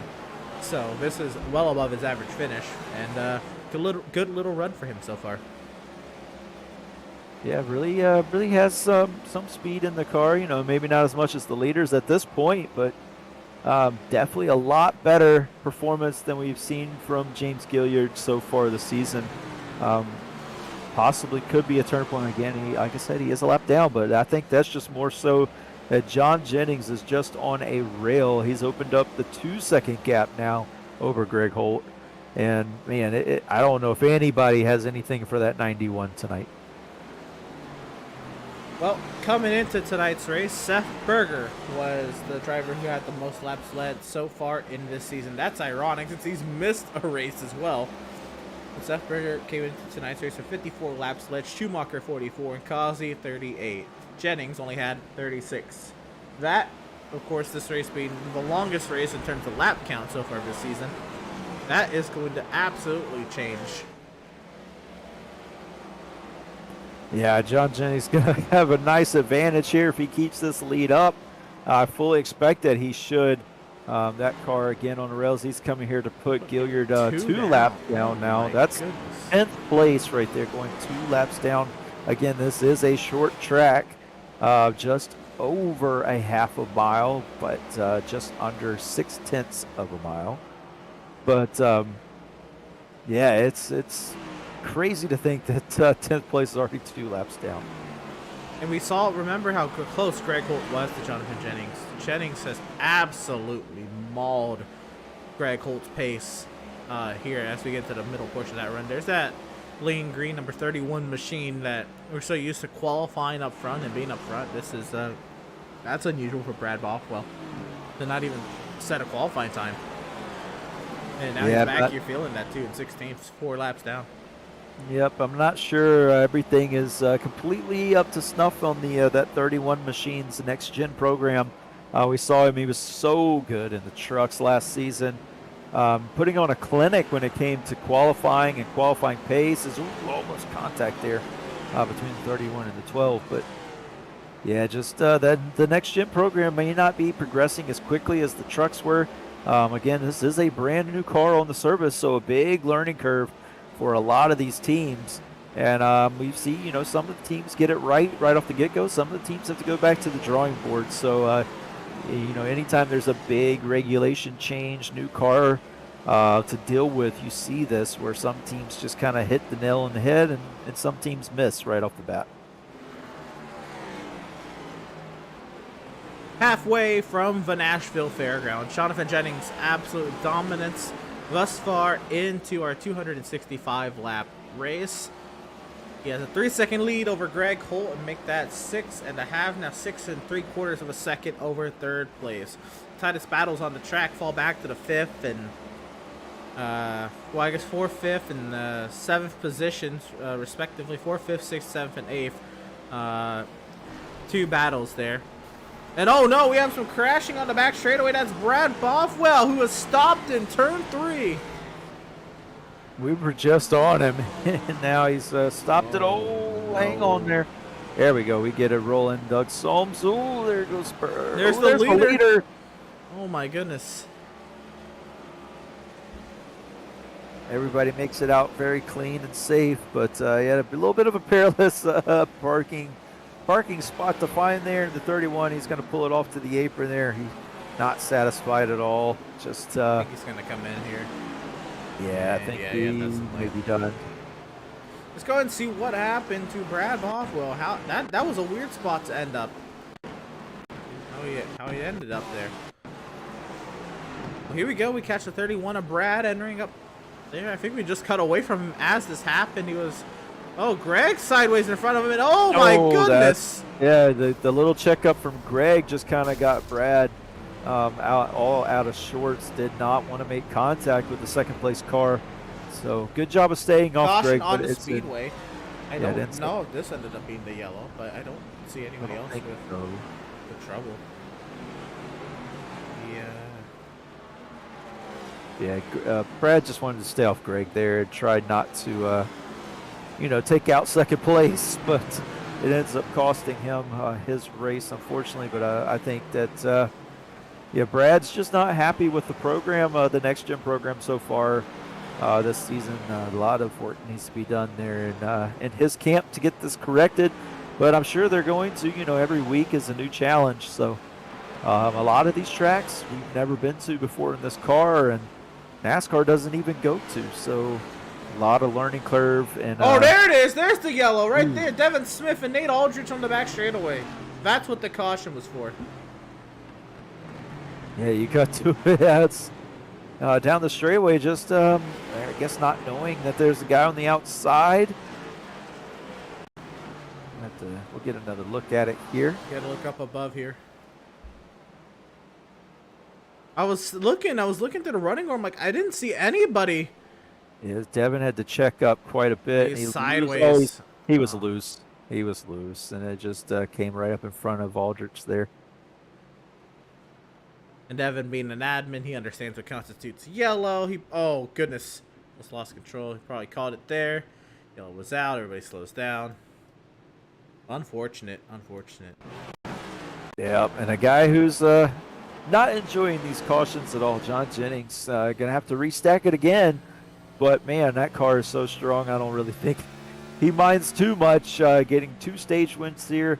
And we're now entering stage 3, and he's still. Oh, he checked up big time there for Gilliard. I think loose. that was what set it off, honestly. Yep, and he just got loose and couldn't hold it. But I think it was there. I think it was there. He was trying just not to hit the 33, and that really upset the balance of his car. Yep.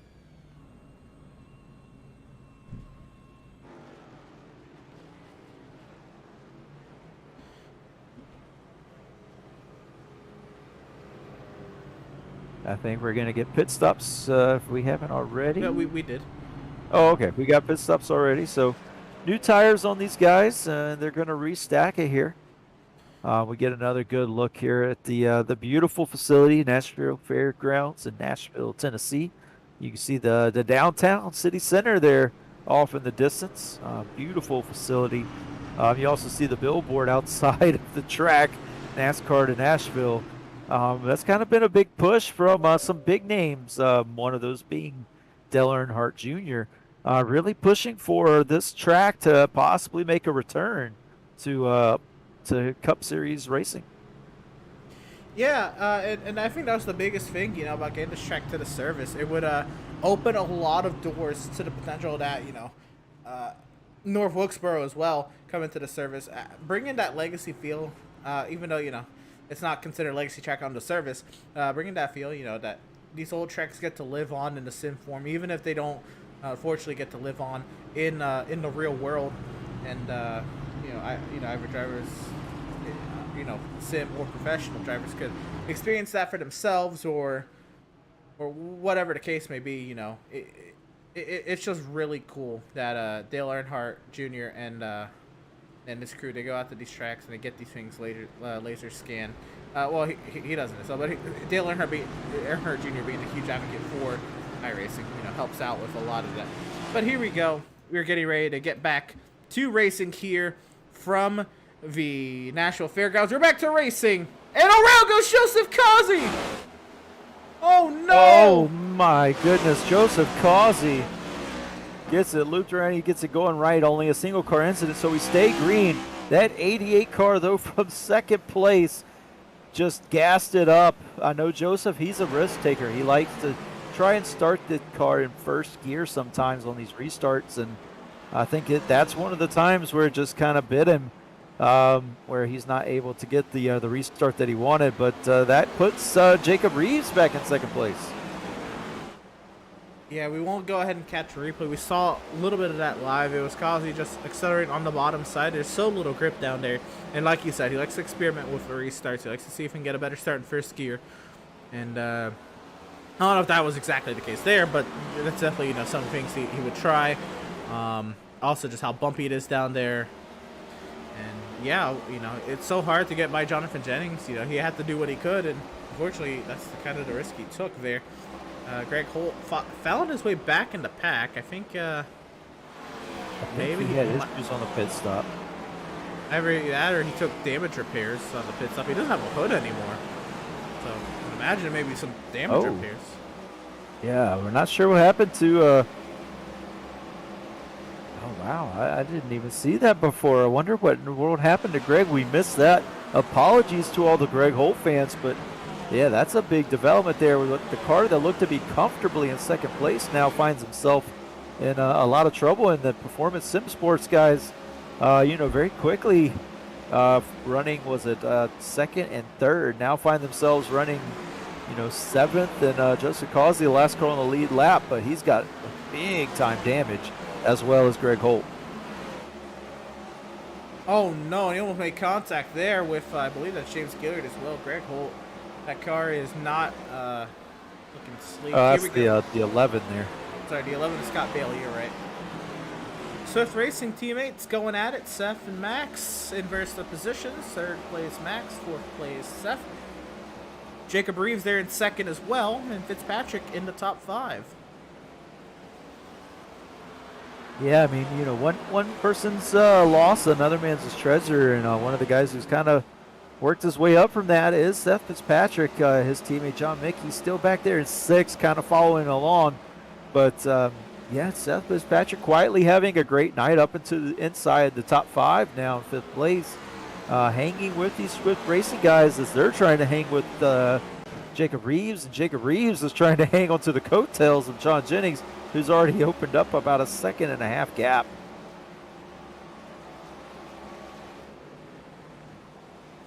Working lap 153 at 265, a little bit of smoke on the back straightaway. Derrick Mcmurchy has pulled it off the track. I'd imagine that might have been him. Fortunately, Derrick McMurchy's bad luck continues. A track that he was looking had a lot of speed. We interviewed him beforehand, trying to see, maybe this is a track that he could get it turned around, and it's just not to be tonight. Unfortunate for the 84 car, but next week we should be able to, he has another shot to get it righted. Not out of it yet by any means. It's a long season, and you can really turn some unfortunate luck at the beginning of the season around towards the end of the season. As now we see Max Nervous. Trying to send it there on the inside of Jacob Reeves, not able to get it done that time. He's trying that diamond. He's using the hill to his advantage. Trying to get to the inside. He got to the inside there, but is it going to be enough? Max is clear. They're going to be side by side across the line. Still says Max was 3rd, so Reeves got him at the line. Yeah, a little bobble from Reeves off of turn number 2. Still side by side. And looks like Max still, is he clear? He slides up in front of the 22 there. Finally gets clear of him. Now Seth Berger's turn to get around him. Oh, no! Oh, Seth Fitzpatrick's around. Garrett Velsey I believe that was Garrett Velsey. Made contact there with Seth Fitzpatrick. Oh, no. Maybe it was another white car. I can't tell if we're staying green, and he's stuck up there, and he's towed off the track. Oh, and that was Reeves right in front of him right before he towed. Oh my goodness. I'm gonna go ahead and grab a replay. I might have jumped the gun there. I just saw a white vehicle make contact with it was not Garrett Velsey. I can't tell who that is. Oh, it's a 4 car, 14. Oh, that's 14. The 14. It's a newcomer. Robert Gianni just came into this series, and oh no, he misses the bottom. Both of them, Gianni misses the bottom and does what we see some other guys do, just washes up into the guy on the outside. And unfortunately, Seth Fitzpatrick, who's having a great run, is the one who loses out the most. My apologies again to Garrett Velsey. That was not him. And this the 14 car. I had not really seen it, to be completely honest. He's kind of been hanging about. He's actually up into the top 10 now, but very unfortunate there. What happened? One more look at it, because this is huge. This is a top 5 driver just essentially taking out of the race, and wow, just got in there way too hard. Yeah, surprising not to see a caution come out there with the his 2-car incident. And then, of course, with the way that these cars are and the short track, there wasn't a chance for Fitzpatrick to get down. We see Reeves, he's fallen back quite a bit. John Mickey has made his way up into 4th position. Maybe something to measure quick. That car looks clean, so maybe he just got sideways off of the corner. But John Mickey, John Mickey is looking for a podium. John Mickey going that 69. He's caught up to the Swift Racing camp. Yep, John Mickey slowly but surely making his way to the front. He's caught the rear bumper of Seth Berger. And Seth Berger has the rear bumper Max. So, man, if he can get around both here, he would be sitting in 2nd place. Service up high. You can see him. He's trying to diamond this turn. Seth kind of running more of that bottom. And Mickey really sticking to the bottom, it looks like. Runs it a little bit higher in 3 and 4, but a big run here from Mickey. Oh, he had to lift there. He was going to pull out the wall if he didn't lift. He's in third gear. Wow. You know what? How I was saying about the rear end gear ratio and how you could shorten that to put that fifth gear. The other way around works too. You could extend that, make it third gear your running gear. Hey, that's what happened with the Last Chance Racing group of Fitzpatrick and Mickey, maybe. Yeah, and you see that, man, you see the RPMs that he's pulling in third gear. He's up around 92, 9,300 RPMs. As the guys in fourth gear, we were seeing that they were getting about 85, 86 right at the max. So maybe they're thinking, hey, these bigger RPMs give me a better run, and I'm able to pick it up a little bit better, maintain a little bit more speed. Helps with rotation, and so maybe that's what they're thinking as he is on the back bumper of Seth Berger now, right on the back bumper off of turn 4. Had to back it up a little bit, but man, he closes in so well. That car just riding the bottom in turns 1 and 2. It's crazy to think that we have 5 gears in these cars, and we're watching somebody race third gear all the way around an oval. I cannot believe that. And he's not doing bad either. He's well within the top 5 and looking for third. Yeah, he gets to the quarter panel of Seth, but not able to make it stick off the turn. Just that defensive line about, 1 lane Seth up. got sideways there to center the corner. That was huge. Yeah, but the Seth running that defensive lane about one lane up from the bottom seems to be very, very good at defending your position.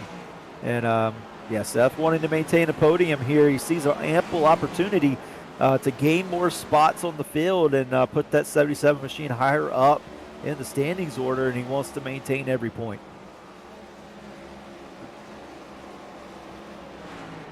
So this battle for second, third, and fourth, 4 seconds off of the 91 of Jonathan Jennings, who continues to do his work at the front of the field. We'll go ahead and check in on our race later. There he is. I feel like he's just 157 laps led. Yeah, I was gonna say, it feels like he's just on a Sunday drive here, cruising around. That 91, not a scratch on it so far, just easy run, making quick work of pretty much every car he comes across now. Whereas these guys back here, second, third, and fourth, man, really fighting for position. These cars all over each other. He had a chance there.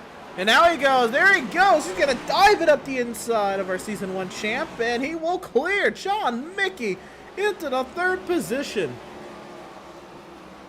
And he's not satisfied with that. He sees Max not. Service right there in front of him. So he's going to go after Max now. Max kind of running that same line as Seth Berger. And John knows how to take that line down now. He's done it once. Can he do it again and get to second place here?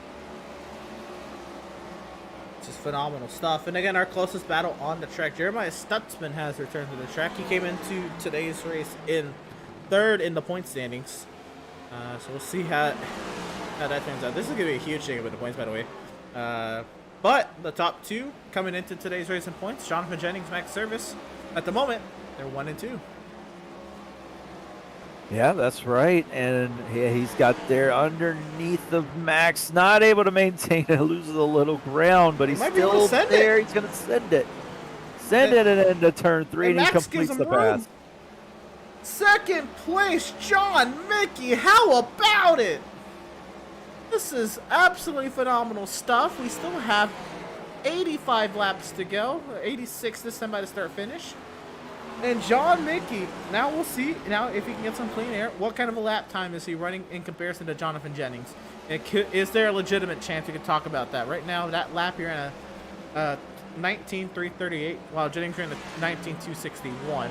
But he did just get clear of Max, so we'll give him another couple laps to get reacquainted to a clear racetrack. We'll see what John Mickey is able to do. That time around, it was a 290 to a 398, so still about a 10th off. Yeah, that 91's just on a different level than these guys tonight. He's brought a very good package, a very good race car here with him. As we see Costa Cause is still on the lead lap, just barely. 14 seconds behind. I think it's shorter to count the seconds that Jennings is behind Causey to put him a lap down. But yeah, Joseph, after the miscue on the restart, still maintaining position here, back in 8th place. That's the first car not a lap down. So yeah, he didn't fall back too much, Emerson. He will get clear of Andrew Pratt right there, and that'll then change now to Causey about 2 seconds back of Jacob Reeves. Causey still has a decent shot to get a top 5 if he is faster than Greg. While Greg, he's not up to par. Greg has just cleared Jacob Reeves, and he's not really pulling away from the 22. Yeah, I mean, we know that those Performance Sim Sports guys have monster setups in these cars, but just the damage to these cars really hampering the performance that they're getting. And yeah, I mean, we know how fast Greg is. He was up there trying to hang on to Jennings, hanging about 1.5 seconds, 2 seconds back of him, which is better than anyone else has been able to do. But now that he has that damage, he's well over 10 seconds now, about 13 seconds back from the 91 car.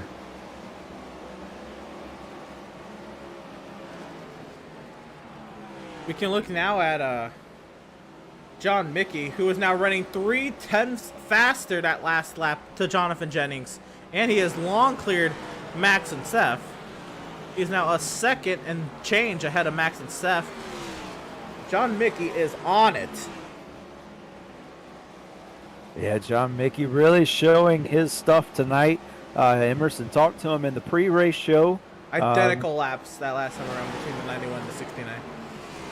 Yeah, and yeah, you talked to him in the pre-race show. He said, he wants to get it turned around, get his season going in the right direction here. We talked to 2 drives. I talked to Derrick Mcmurchy. You talked to John Mickey. And both of them struggling early on, but wondering if they could find their way tonight, start making up some momentum. Unfortunately, with the guy I talked to, McMurchy, he's sitting in 20th position, 50 laps down. But and he's off the track, not running currently. Whereas your guy, John Mickey, really, really showing out tonight.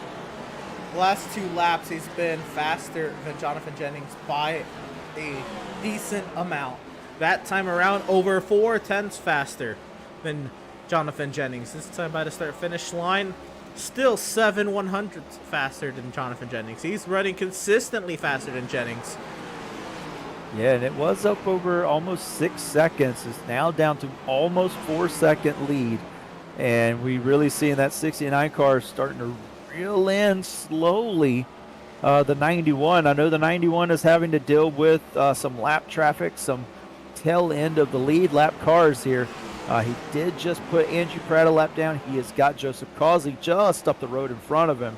So, these guys... not going to give that one easy, dude. Yeah, he's not going to give it easy, and he's going to want to try and hold on to the position. So this could be factoring into the times as well. Jennings having to do it. We saw a guy go around up to 2. I believe that was the 14 of Gianni again. Contact with the 11. Now that left side is all torn up. Everybody keeps going, but yeah, that got very interesting as that was right in front of second place John Mickey. And John Mickey had to adjust and had to check up for that. But Mickey ran 7/1000ths faster than Jennings that lap, even with checking up. This is just absolutely phenomenal. That time Jennings runs faster. Yeah, he's got some open track in front of him now, not dealing with lap cars. So, as long as these lap cars continue to be in Jennings' way, this could shape up to a very good finish here between these 2 drivers. That 69 just looks very planted on the inside here. That 3rd gear really helping him out quite a bit. 466 to 456.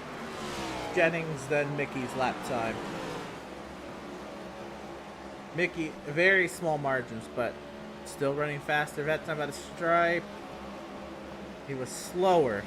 So it's a little fluctuation going on here, which is not going to help John Mickey all that much. But He might break it under 4 seconds here soon. Yeah, he's really trying. And now Jennings has caught Joseph Causey. Causey running a defensive line, really holding up Jennings there. Now he runs that middle line. Jennings trying to get the run off the turn. He's going to try and dive it down underneath him here. Maybe, nope, not able to get the run this time. But, man, yeah, Joseph running that defensive line, not letting Jennings have any daylight here. This is going to be a tough one. Again, Causey understands he needs to stand the lead lap for his race to stay alive. If there's any sort of a late race yellow, Causey needs to be in position to take advantage of it. And you see up there on the top left, the time is tumbling down for Jennings' lead over John Mickey. Is now down to almost 3.5 seconds, almost a whole half a second taken out, or actually a whole second taken out almost, just from this battle of Jennings trying to clear Joseph Causey. And, you know, Causey's going to fight him the whole way. He's not going to make it easy. If Jennings does get by him, you know, he'll let off. But until that happens, that 88's going to fight him the whole time. Now you can see that gap a little bit large on the bottom right-hand side of your screen. That is the gap between Jonathan Jennings and John Mickey. This is huge for us, again, because Jonathan Jennings has been the most dominant driver of the day. He's looking to lead somewhere in the ballpark of 200. I mean, let's see how many laps he's led so far. 185. He needs 15 more laps, and he would have led 200 laps. But John Mickey has somehow come out of the shadows. And here comes Jennings trying to lap Joseph Causey. Now Causey's going to fight it. Jennings got sideways over the bump. We're not done. Yeah, Causey's still fighting on the outside, not giving him any room. But this time he's going to have to, I believe, give way. Yep, and Jennings has finally cleared him. And that is huge. I don't imagine Causey would do that same thing if John Mickey were to come up to him, though, which could be huge. Oh, here comes Causey again. He's not done. Oh, Jacob Reeves. Something to miss at the 22. The 22 really slow there in the center of the track. He must have had an issue. But what this does is gives Causey another hope. Can he clear him now? I don't know if he's going to be able to. It looks like Reeves is the preferred line, and Causey loose. So a big moment there for the 22, Jacob Reeves. I want to see if we can go ahead and try to find it really quick. Might be a hard one to find, but we'll see. He might have just actually gotten sideways off of turn 2 here. We'll see this time on the replay. Off of turn number 2, he's close to Greg here. He absolutely loses it. Very late. Oh my goodness, what a save! Wow, what a save! Oh my goodness! But there's you see the Reeves. Woo! Didn't hit a thing. Unbelievable. We want to know that gap now between Jennings and Mickey. 3 seconds, 3.2 seconds that time. Yeah, and this has been a couple of laps now. I mean, that he has cleared that traffic, and he's starting to open up a little bit, but it's kind of maintained. So, you know, 3.1, 3.2 seconds. To John Mickey. Now John Mickey's got to get around these guys too. I don't imagine that they're going to be as hard to clear as Jennings was, but he's still got to clear him. It's going to throw him off his line just a bit. So I imagine that there will be some time lost when he clears these drivers as well. Yeah, absolutely. It's not going to be a walk in the park by any means to get up there, but that time Mickey runs a significantly slower lap. Jennings. I'd imagine he was working through traffic. He's got a guy. Right now. He's got a guy to his outside. I believe that's Fitzpatrick. No, it's not Fitzpatrick. That is Gilliard. Gilliard. Yep, Gilliard to his outside now, so he finally clears him. But yeah, back up to 3.5 seconds now.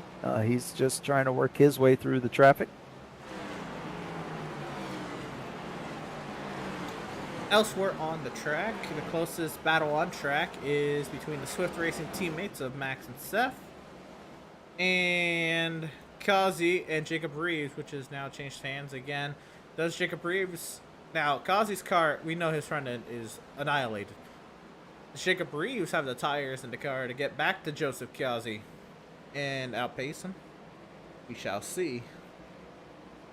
Yeah, the laps are starting to tick down here. Almost, we 265 we started with, and almost getting down to about, just a little over 50 to go here. Yep. And these laps are going to click off pretty quick. Only about a 16, 17 second lap. So a lot can happen. We've seen some wrecks, but it looks like these guys pretty well spread out. So if Mickey's got some stuff in the bag, he's really got to show it forward now. Still about a 3.3, 3.4 second lead. Ticking down just a little bit here, though. Now, I don't imagine if these guys do get very close to one another that it'll be much of a battle. But we did also see these drivers nearly wreck each other for the race win 2 seasons ago at this very racetrack. And then it just shot up to 6 seconds, so I think Mickey had an issue. Oh, no. Try to see what it was for John Mickey. We will go grab a replay.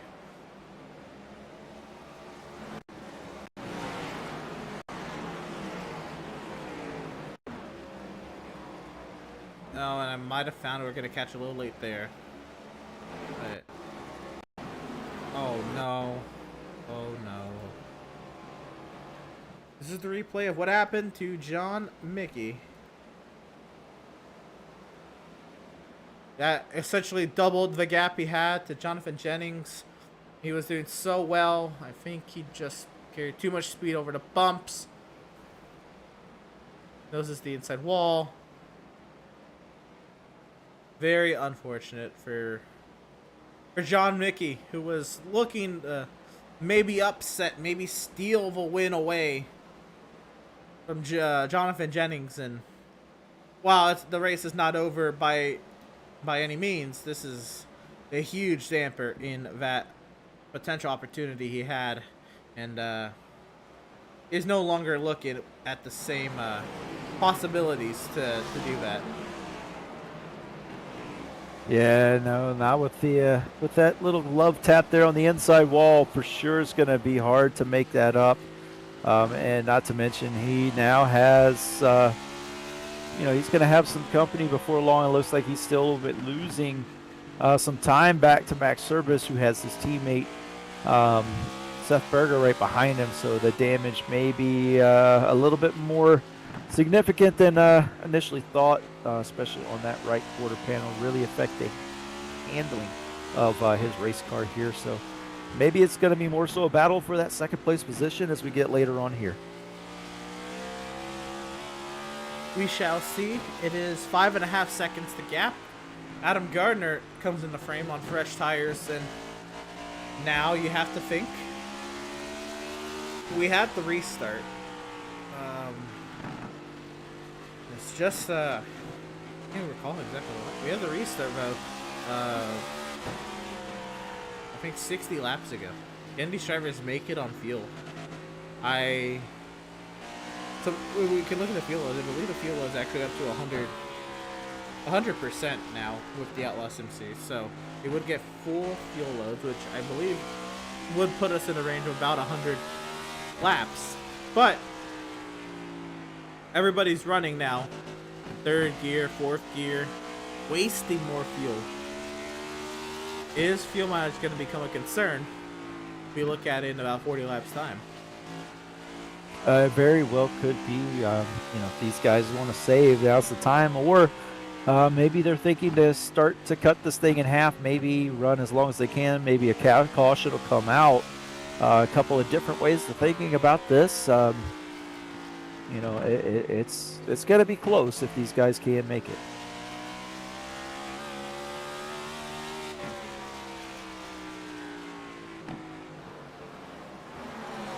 Jonathan Jennings, with a 7.8 second advantage to the front of the field, has now passed the 200 lap lead mark. That, along with his 36 laps led earlier in the season, is going to absolutely skyrocket that lap lead total. And Jonathan Jennings has been on an absolute tear at the beginning of this season, with the pole at Daytona, the podium at Canadian Tire, the win at Auto Club, and the dominance today. Jennings looks like he just gets better every single week. Yeah, he really has that car dialed in. Had it dialed in at the end of the race at Auto Club, and showed what he could do there. It was kind of crazy to see him come out of nowhere to get that win. He started up front, but just was not able to, to get the win or to get going right away. But in the end, he did come away with the win. Dialed it in throughout the race, got it feeling right. Today, he's been on it from the get-go. Absolutely, and well deserved. I mean, it's crazy. Coming into the Outlaw season, we didn't really expect some new guy to come in and absolutely shake the Outlaw Sim Series up to the extent that we're seeing now. But Jonathan Jennings, granted, it's only 4 races, but it's been 4 phenomenal races. Is he emerging as a potential championship contender with the dominance he's put on so far this season? Again, pole, podium, win, and dominating performance so far.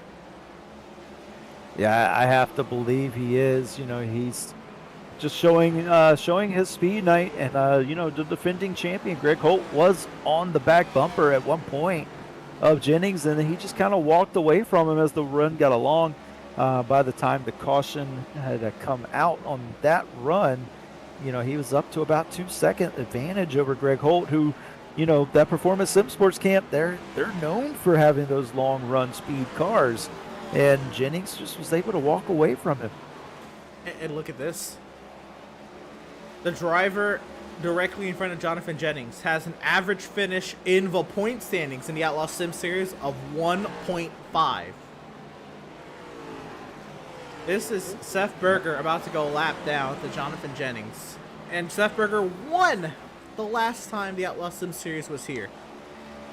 And he's in 4th place. I'll just say that. He's 4th place driver. 3rd place driver, Max Service, just right in front of Seth Berger. So, yeah, this is just pure dominance from the 91 of Jonathan Jennings.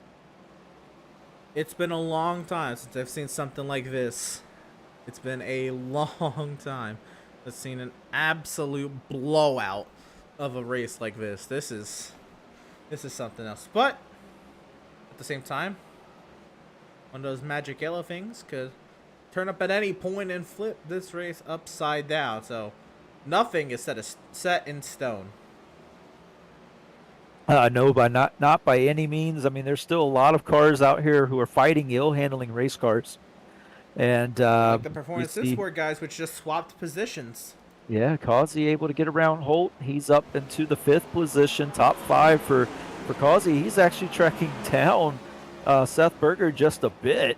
So not out of the running by any means as Joseph Causey, but these guys fighting some ill-handling race cars still.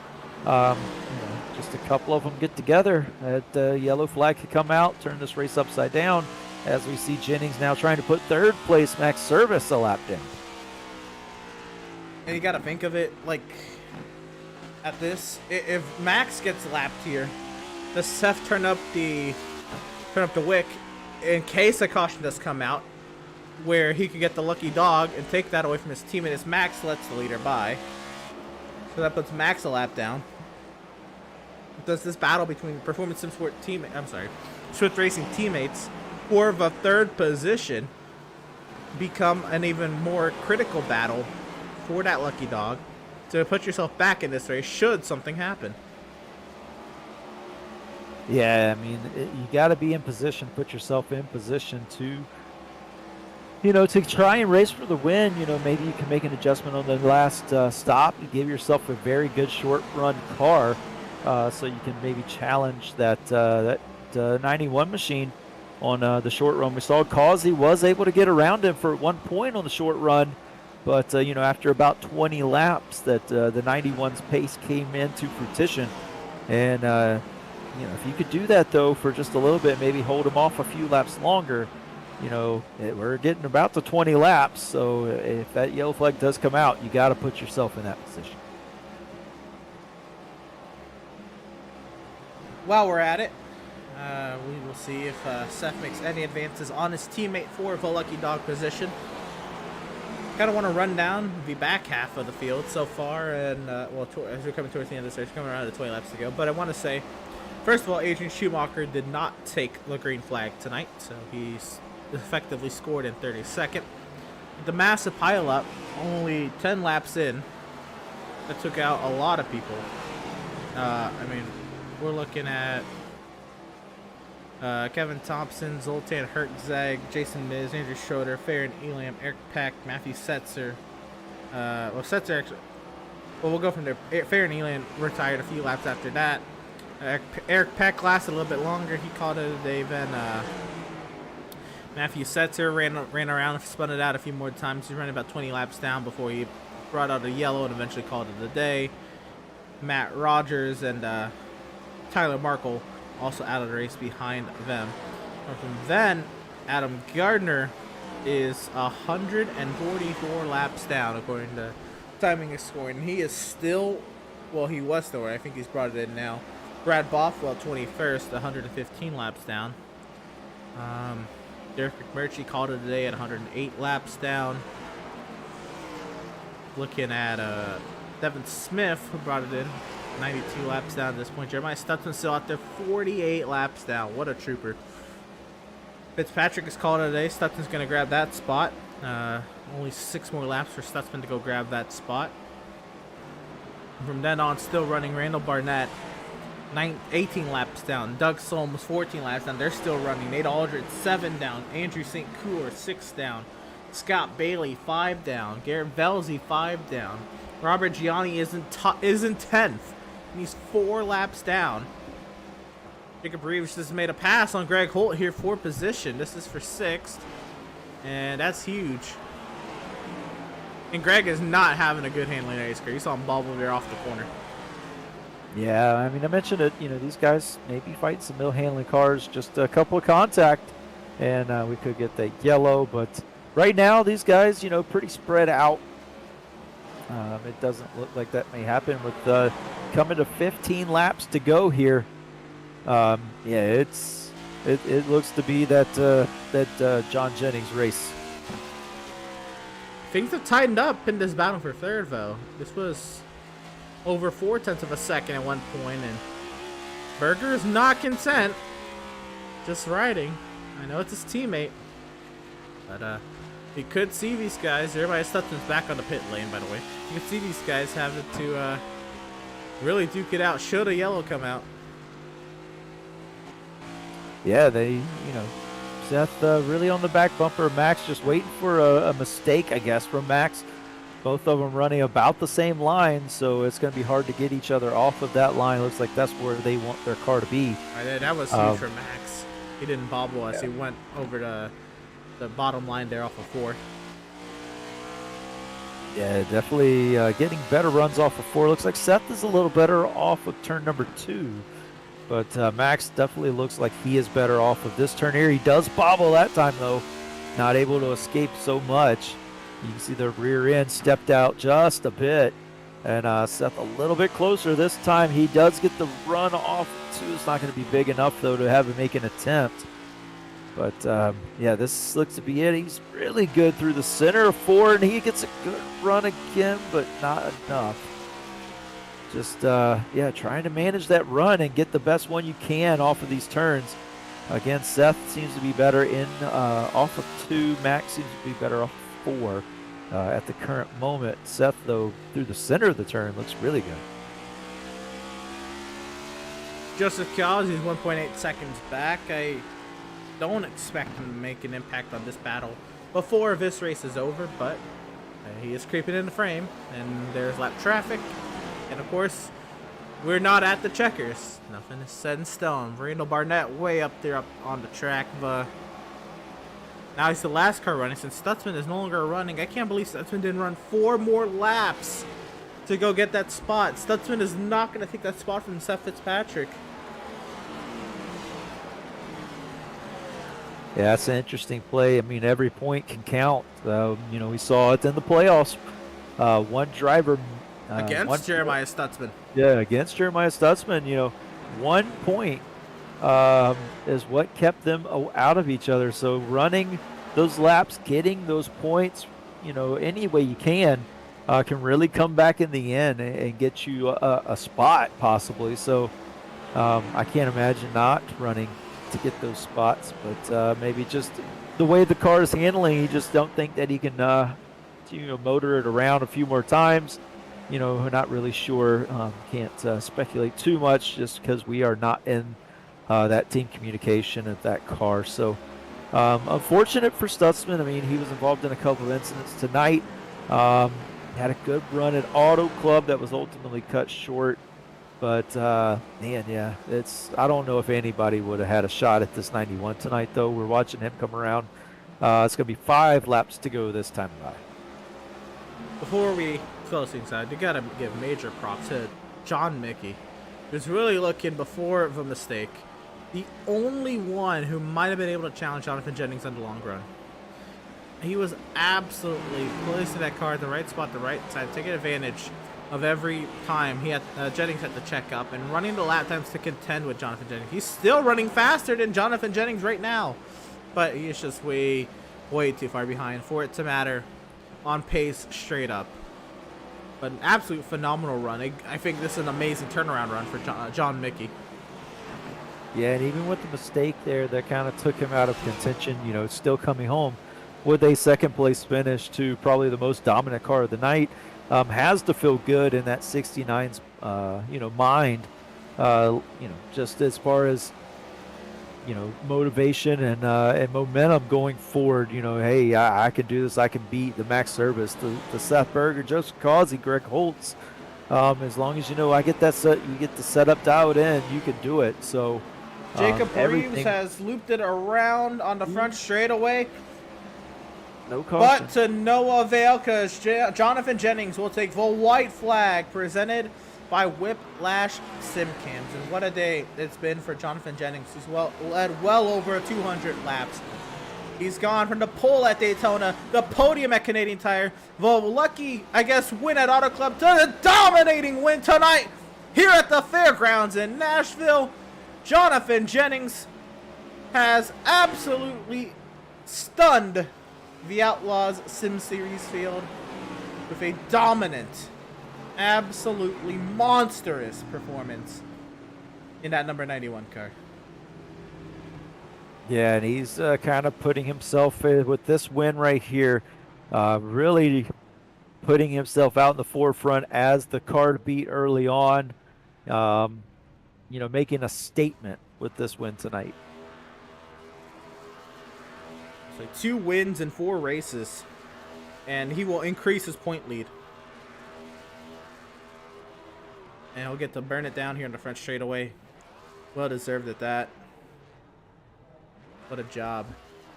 Wow.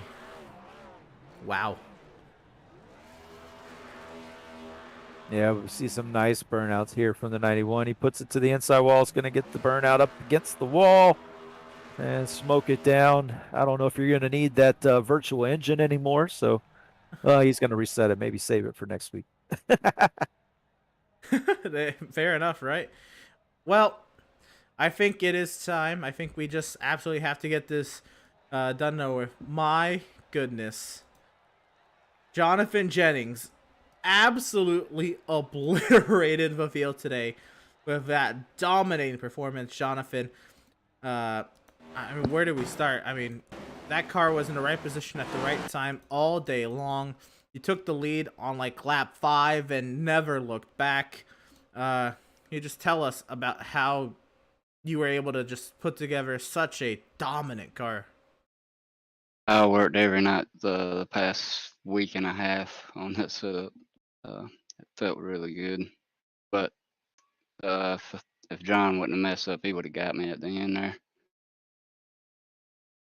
Oh, that was actually going to be my question. Even though you led 249 laps, it still looked like there was a chance that at the end that maybe that was going to be all for naught with that 69 closing you down. You were having to deal with a lot of lap traffic, and of course, a lot of that towards the middle part of that run was a lot of lead lap cars fighting for their races as well.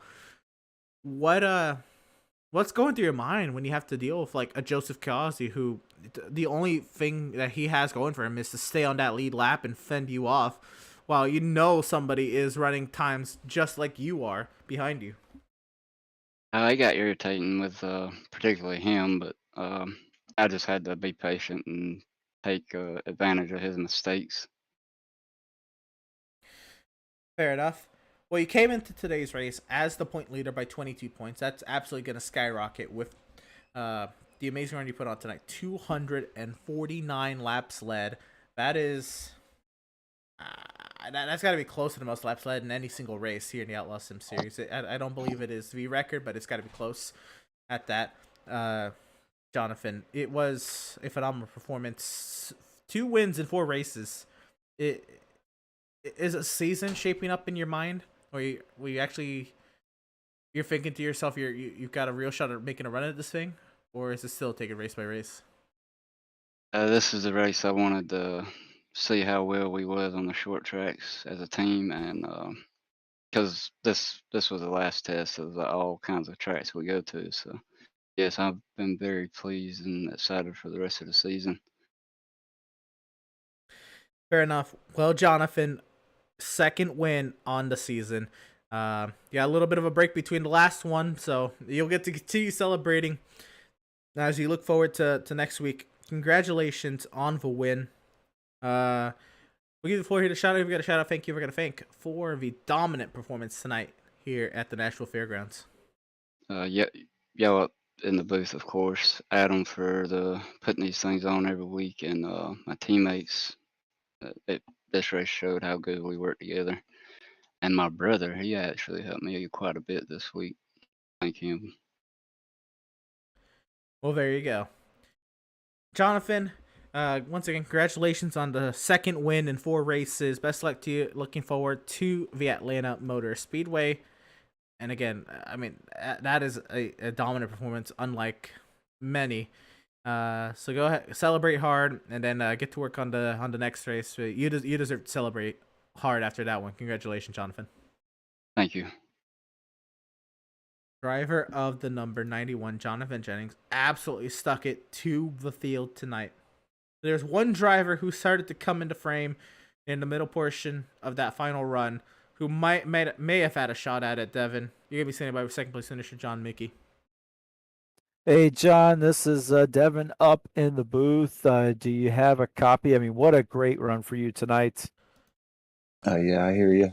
Thank you. Yeah, I was kind of surprised, but I'll take it.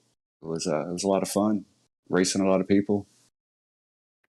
I mean, at the beginning part of the race, you know, you kind of started about mid-pack, worked your way up very slowly. Then finally you cleared up into that second place position and started making some inroads into Jonathan Jennings' lead. For a moment there, did you think you had, you know, the speed to catch him there? I wasn't sure. I was giving it my all up to including almost spinning out and hitting the wall. So yeah, I was giving it my all, but I don't know if I could have caught him or not. Catching them's one thing, passing them's completely different here. Yeah, for sure. We saw that passing here can be very difficult. You did um, make it look pretty easy though. A couple times getting around those Swift Racing guys of Max Service and Seth Berger. It seems like once you figured out how to get around Seth, getting around Max, you kind of use the same move. You know, did that getting around Seth kind of teach you some stuff as far as making that pass on Max a little bit easier? Yeah, and then also running behind the two a lot. He's a teammate. He was getting tight in the center, so I was learning how to back off and try to get underneath of him off, and it worked on Seth. And then me and Max were just talking. He kind of eased up a little bit and let me go, because he said I had a really good car, so I appreciated that. Yeah, it definitely looked like if anyone was going to challenge Jonathan Jennings at one point in the race, it was going to be that 69 machine. And I know Emerson talked to you at the beginning of the broadcast about getting your season turned in the right direction and getting the momentum on your side. I mean, this race, even though you had the incident there, this still has to be a momentum building drive for you. Oh yes, sir. I'm smiling from ear to ear. I can't wait to get to the next one and start working on it. See what we can do there. Just build on it. Got to keep building on it. Yeah, that's right. Keep building all the way. As you know, this is a great performance. Or, you're still going to take it race by race. You're looking ahead at maintaining where you're at in the points. What is the mindset going forward that a Jonathan Mickey is going to use to keep himself in this momentum and keep this train rolling? Well, if I top 10 them to death, hopefully the wins come. So that's what we're going to try to do for the rest of the year. I love that mindset. Top 10 them to death. Well, I have to say congratulations. It was masterful run for you tonight. Us on the booth, myself and Emerson truly believe that you did have the speed to track him down there in the middle of the race. And if anyone was going to track down that 91, it was going to be you. And man, we can't wait to see what next week holds for the 69 car. I appreciate y'all watching and enjoying it. And me either. On to next week. Yes, sir. On to next week. And that was John Mickey, our second place finisher. And Emerson will be standing by with our third place finisher, Max Service. Bring on up driver of the number 81, third place finisher tonight, Max. A hard fought race, but you kept yourself well within the top 5, top 10 for sure, all race long. You had your teammate Seth right there to work with all day. What was, I guess, where were you lacking? That extra step, that extra oomph to improve upon that position. We were bad in the center all day long. It was just so tight. We were struggling really bad, and then off exit couldn't really put the power down like I wanted to. At the end there, was getting real rough on exit. Just the way I was running, getting the power down across them. The little hump you come across off 4 and off 2, it was starting to get a little bit sketchy, but we were just way too tight in the center all day, and we knew it, but we couldn't make an adjustment to it in race, and we were going to kill the exit of the corner doing anything. Fair enough. We looked at it, a lot of that, especially that last run. Seth kind of just rode behind you. Where were there points where Seth was, maybe saying that he was faster than you and you maybe switch, or what, was he just very content to ride behind you? What was it kind of a team dynamic to just sit, not really, ruin each other's races by running side by side, or what was that like? You all just kind of settled in your spots? He was just pretty content to ride behind me from what it felt like in Discord. I mean, when I got to, running hard, I'd pull away from him, and then I'd get loose off turn 4, almost wreck the car, and he'd come right back to me. But at the end of the race, he was really trying to push me to get up on it, just so we didn't have Kazi catch us and throw away at least a 3-4 finish and make it worse than that. But overall, he was pretty content, really didn't make moves on me all day long. We raced each other pretty easily all day, like we normally do. A lot of teamwork usually ends up working out for both people. It kind of felt like once you got lapped, the ante was upped, and Seth really started to make a little bit of a run at you, understanding that if a yellow did come out late, one of you were going to be the lucky dog. Did you feel that intensity kind of ramp up there as the run came to an end? I didn't really feel it at all, really. It was just basically, we didn't even care about being lap down or lucky dog or whatever. That was not on our minds at all. We both just wanted it to kind of be over at the end, but it was really just protecting from Gazi, who was coming pretty quick behind us. Fair enough. Well, Max, you came into today's race second in the point standings. This should definitely help you maintain that position. You'll obviously lose at the point later, Jonathan Jennings. But at that, setting yourself up for a nice little run here as you start to really get into the meat and potatoes of the season. Next up is Atlanta. What are you looking forward to there? If we can come with a good setup, we're probably going to be sideways all race, which is always a blast. I always like to be a little bit more sideways than I probably should be. But I love Atlanta. Seth loves Atlanta more than I do. And we should run pretty good, hopefully, if we can get the setup right. I mean, it wasn't very good tonight, quite honestly. We probably should have finished 10th-ish. We drug it to a 3-4, so that's pretty good. Right on. Well, Max, we'll give you the floor to shout out whoever got a shout out. Thank whoever you got to thank for a podium finish for you and a 3-4 for Swift Racing. We got to thank Burgers on the hood of the car. We got to thank Taylor Swift. Give a little shout out to Burger Nation and thank all the teammates here at Swift Racing. Really powering through and helping out with the setup. Right on.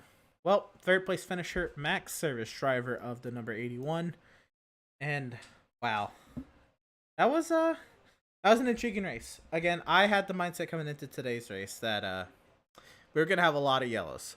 Car that's very difficult to drive. High power, low downforce, tight radius corners, and very, very uneasy, like very difficult exits to these corners. Along with just the fact that we had 15 cautions here the last time we were here. And it was far from that, Devin. Yeah, a lot of green flag racing and a dominating performance from the 91 of Jonathan Jennings, really putting his statement on notice here in the Outlaws Sim Series early on in the season, as possibly the driver to beat for this season. Last season we saw Greg Holt kind of put his stamp on it pretty early, and this season we're seeing it again with Jonathan Jennings. Well, let's go ahead and take a look at the results. Looking on through the the finishing order of tonight's race. Jonathan Jennings, of course, with the race victory. John Mickey comes home in second. Max Service, our third place finisher, 1 lap down.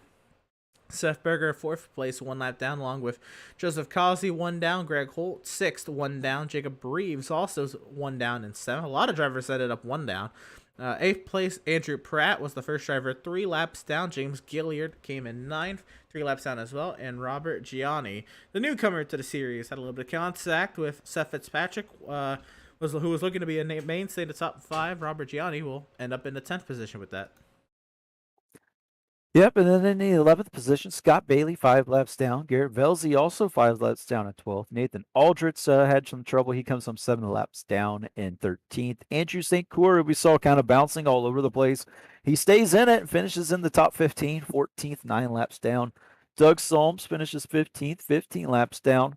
Randall Barnett, 19 laps down in 16th. Seth Fitzpatrick, who had an awful night, 58 laps down in 17th. Jeremiah Stutzman, also an awful night, 63 laps down in 18th. Devin Smith, 111 laps down, and this kind of starts Heartsbreakers Row here in 19th there. And then Derrick McMurchy there in 20th, 127 laps down. And looking on to the rest of the finishing order, Brad Bothwell comes home 21st, 135 laps down. Adam Gardner 22nd, 165 laps down. Tyler Markle 23rd, 169.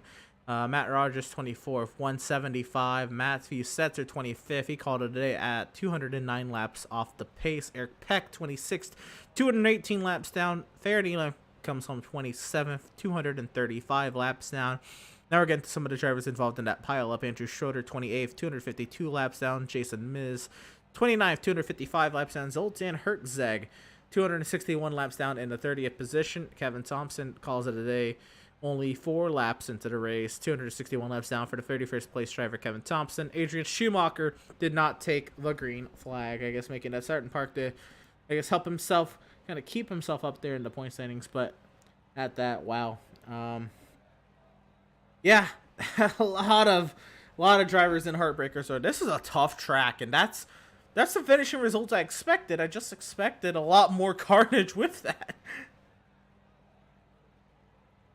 Yeah, I mean, this track, the way it drives, I mean, we got carnage on, that first big incident, but after that, I think it thinned the field so much that we really didn't see as much cautions there. So maybe unfortunate for those drivers that were involved early on. It would have been a very different race had that not have happened, but that's just the nature of short track racing. Sometimes you get these early cautions that really take out quite a few drivers, and that was the way it went tonight. Fair enough, right. We look forward now to what's upcoming here for the channel here at Pit Stop TV. Tomorrow night, the North American Racing League GT3 Series is back in action tomorrow night at the Michelin Raceway, Road Atlanta. Fantastic course out in Brazelton, Georgia. Tomorrow night, 8:30 p.m. Eastern. Round 1, North American Racing League GT3 cars back in action. You won't want to miss that. Tuesday, British Sim Racers are back on Tuesday. They're going to have their round at Silverstone, 8 p.m. UK time, 4 p.m. here in the States. Should be their Trophy Tuesdays with their Mazda Miatas going to do battle. Cannot wait to see those Miatas do work at Silverstone on Tuesday night here in the States, 8:30 p.m. Eastern. North American Racing League Porsche Cup continues. Their Pro and Pro-Am categories doing battle at the circuit, the Spa-Francorchamps. Cannot wait to see how those cars. A lot of road racing upcoming. 3 fantastic courses. 3 amazingly history-enriched courses with Road Atlanta here in the States, Silverstone up in Great Britain, and Circuit de Spa-Francorchamps in Spain. It's in Belgium. Amazing road courses that lead us up to next Wednesday night with the Outlaws Sim Series taking to the, I guess, old configuration of Atlanta. I can say that now. Old configuration of Atlanta. Yeah, the old configuration. Maybe the last time we get to see it in this league, the Outlaw Sim Series, as probably by the time we're back here for Atlanta, the second time, we will be on the new configuration, the new paving with the new banking at Atlanta. So very good slate of races coming up. Road Atlanta, of course, Silverstone and Spa Francorchamps, such iconic tracks, all 3 of them. So hosting some amazing racing. I cannot wait to watch it. And you can catch all of the broadcasts on our social media accounts here at Pit Stop TV. You can catch us on Facebook.com/PitStopTV, Instagram.com/Pit_Stop_TV, and Twitter.com /Pit Stop TV _, YouTube.com/C/Pit Stop TV1. You can also catch us on Twitch, Emerson. Twitch.tv/Pit_Stop_TV. Well, that's going to do it from the Nashville Fairgrounds. We're happy to have had you all here tuning in and joining us for tonight's action, and we hope you enjoyed tonight's broadcast. We're all at Pit Stop TV tonight. Just Devin Zimmerman beside me on the mic. I am Emerson Arden. Thank you for tuning in, and we will see you tomorrow night for the North American Racing League GT3 season opener at Michelin Raceway Road, Atlanta, or next Wednesday night for the Outlaws Sim Series round number 5 from the Atlanta Motor Speedway.